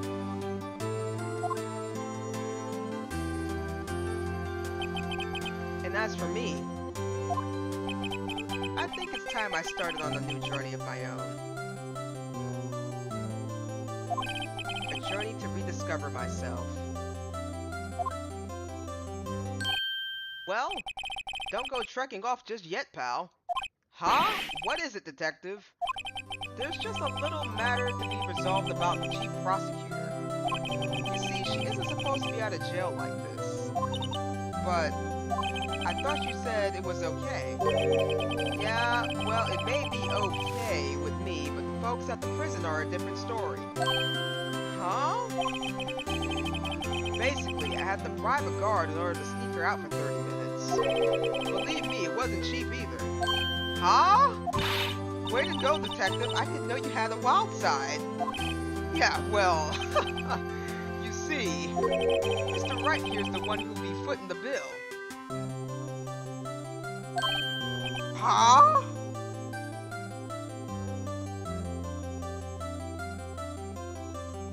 Again. Huh? What do you mean footing the bill? Man, I don't even like footing my own bills.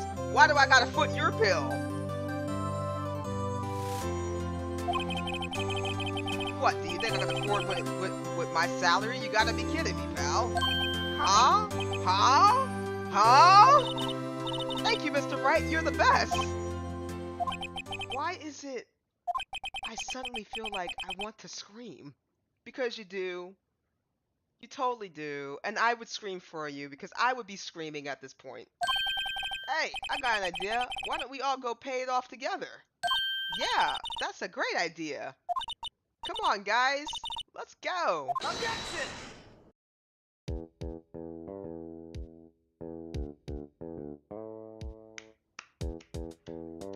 Wow. I arranged for a friend of mine in Europe to take care of. I hope she'll be pleased to study under a top coroner. As for me, this affair has pretty much ended my days as a prosecutor office. Still, I managed to find my way back to the field somehow. Then, I'll be able to investigate crimes together with Emma. Oh, okay.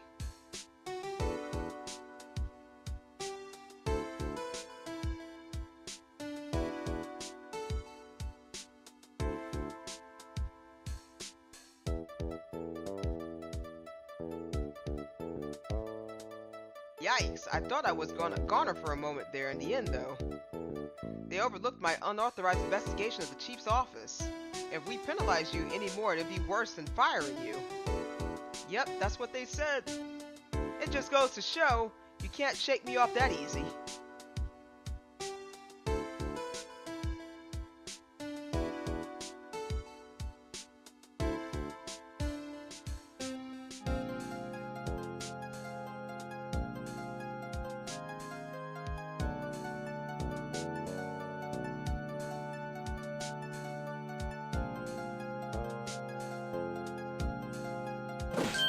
My new mission is to guard the main entrance and take care of Billy. Can you believe it? I've been demoted to security guard.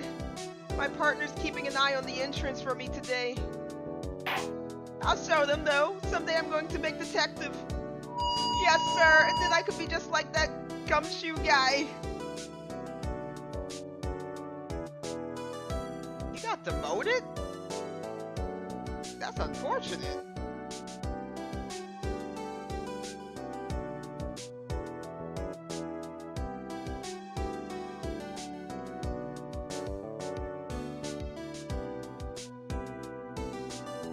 Oh, you haunt my dreams every night.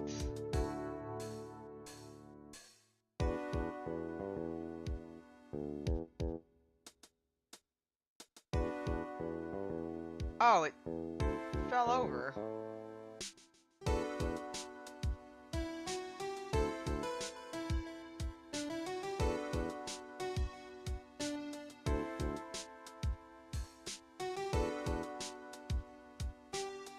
What is it? Can't you see me having a showdown with a steak lunch partner? Miss Star managed to sneak this in on to me. She's seen the guards, it seems. Well, cowboy, looks like you did it. You even gave Bambina back her smile. Can you make sure Billy and the gang gets their water? Huh? Who's Billy again?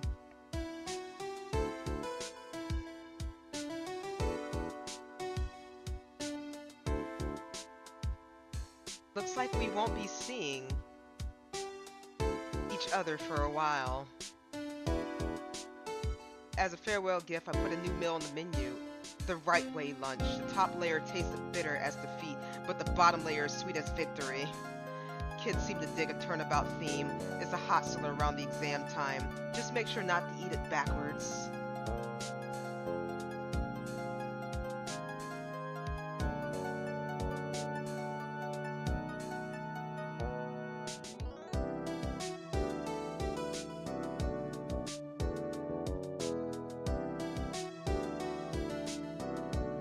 I'll never forget what that young defense lawyer said after the trial. Let's see what his name was again. Mr. Left? Anyway, he said he's been doing something for how many years? Well, anyway, I got another trial to get to, so I better be... Huh? Oh no, I forgot my gavel. Sorry, I gotta go.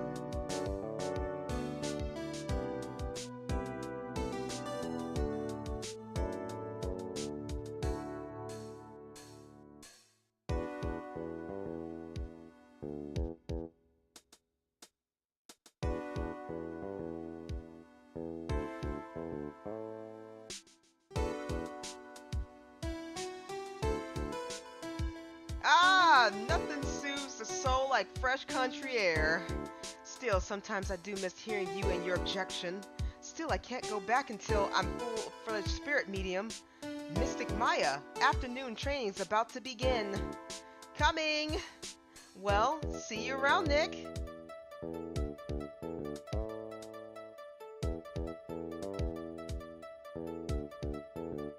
Is he on vacation traveling or something?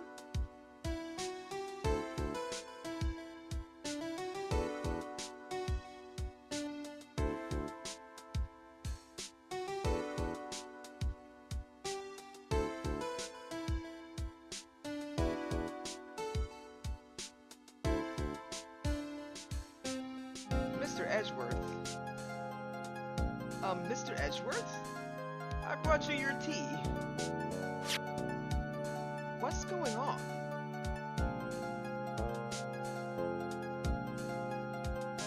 Oh, did he resign?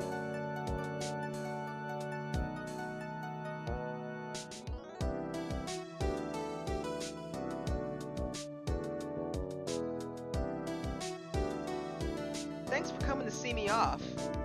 I can't believe I'm going to Europe. Thank you, Mr. Wright. Thank you so much for everything. I'm a little sad, but I'll be alright. Whenever I want to see Lana, all I have to do is open this book.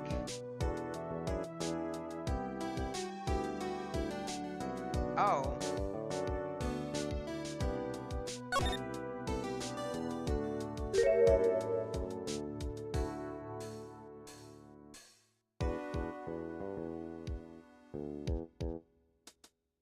Ah.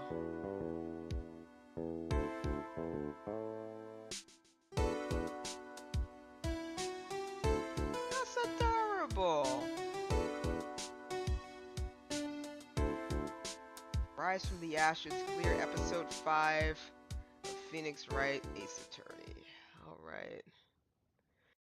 Woo! That was long, guys. That was long. That was long. Good lord, that was long. Saving my content. Save it all. Save it all. Let's burn it all.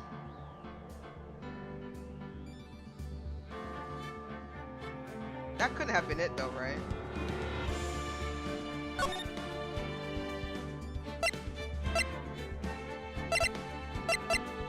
That couldn't have been it, right, though?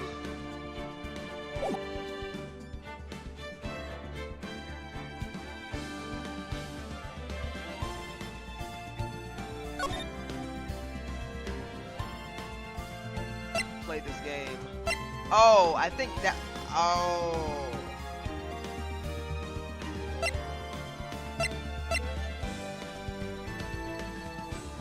Okay, so we finished that one. So now we gotta go to Justice for All.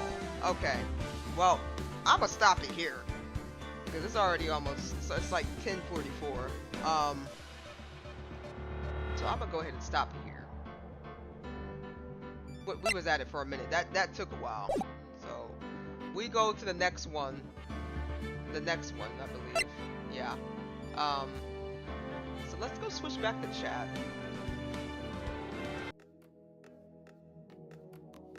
Okay. So that was a good story. I liked it. I liked it. I liked it. That was super long though. I'm not gonna lie. That took that whole thing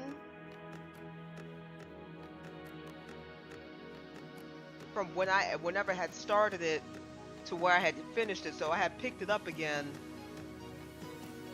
What, 8 hours? 8, 16, or 24? So that was about like a 2-day. That was like a 2-day. I'm gonna estimate about 2-day period to finish that game, at least at my speed, the way I was going with it. So that was a lot. However, I really enjoyed it. Even though I didn't really remember what the situation was, but it kind of jogged my memory a little bit as I kind of kept going. It was a little tough, but that's okay. I had a good time with it. So if you guys liked anything, you know, support's appreciated. You know, like, follow, subscribe, notifications, all that fun stuff, sharing. I appreciate for the channel. You don't really have to do too much. You don't really have to like sub to me or donate or nothing like that. I mean, just kind of throw down a like or throw down a follow. Be cool. If you want to, you don't have to. Y'all like grown people. But anywho, I don't really have too much to say. I don't really have too much to really yap about on my own unless it's like I'm actually engaged in something. It's kind of hard for me to pop up with topics on the top of my head out of nowhere. So eventually, hopefully, I will get to that point where I have maybe, you know, maybe some people to chat with, but I'm not worried about it. I'm just here, I'm vibing, I'm playing games, and having fun. So if anybody was watching, I hope you enjoyed Phoenix Wright. I'm going to I'm not going to be streaming tomorrow. I won't be streaming tomorrow. The only way I'm going to be streaming tomorrow, if there's actually something to be streaming for tomorrow, but I'm probably most likely just going to probably sit there and just work on making videos, editing and things like that, focus on things I actually have to do. And then Saturday I will probably see you guys maybe on some more Phoenix Wright, or me and my buddies were planning on playing guards, so I will probably see you guys for that. It's basically like a multiplayer game where just like, I guess we're guarding the city or something. I'm not too sure, but it's supposed to be fun unless they divert and decide to play the new game that just came out for the alpha, which is Pax Day, like Pax Del or tax day, something like that. Unless they want to sit there and play that because the alpha is going to be done until the 30th. Either way, depending on we'll do something. We either do more Phoenix Wright, or we'll go something a little bit more chill and maybe do Limbo or maybe some sort of we'll kind of figure it out as we go. But that's all my yapping that I'm going to be doing for right now. So I appreciate you guys for coming by, stopping by, lurking, everything that you guys do. I'm going to go ahead and head on out now. Hope you guys enjoyed the stream. Have a good night. Bye.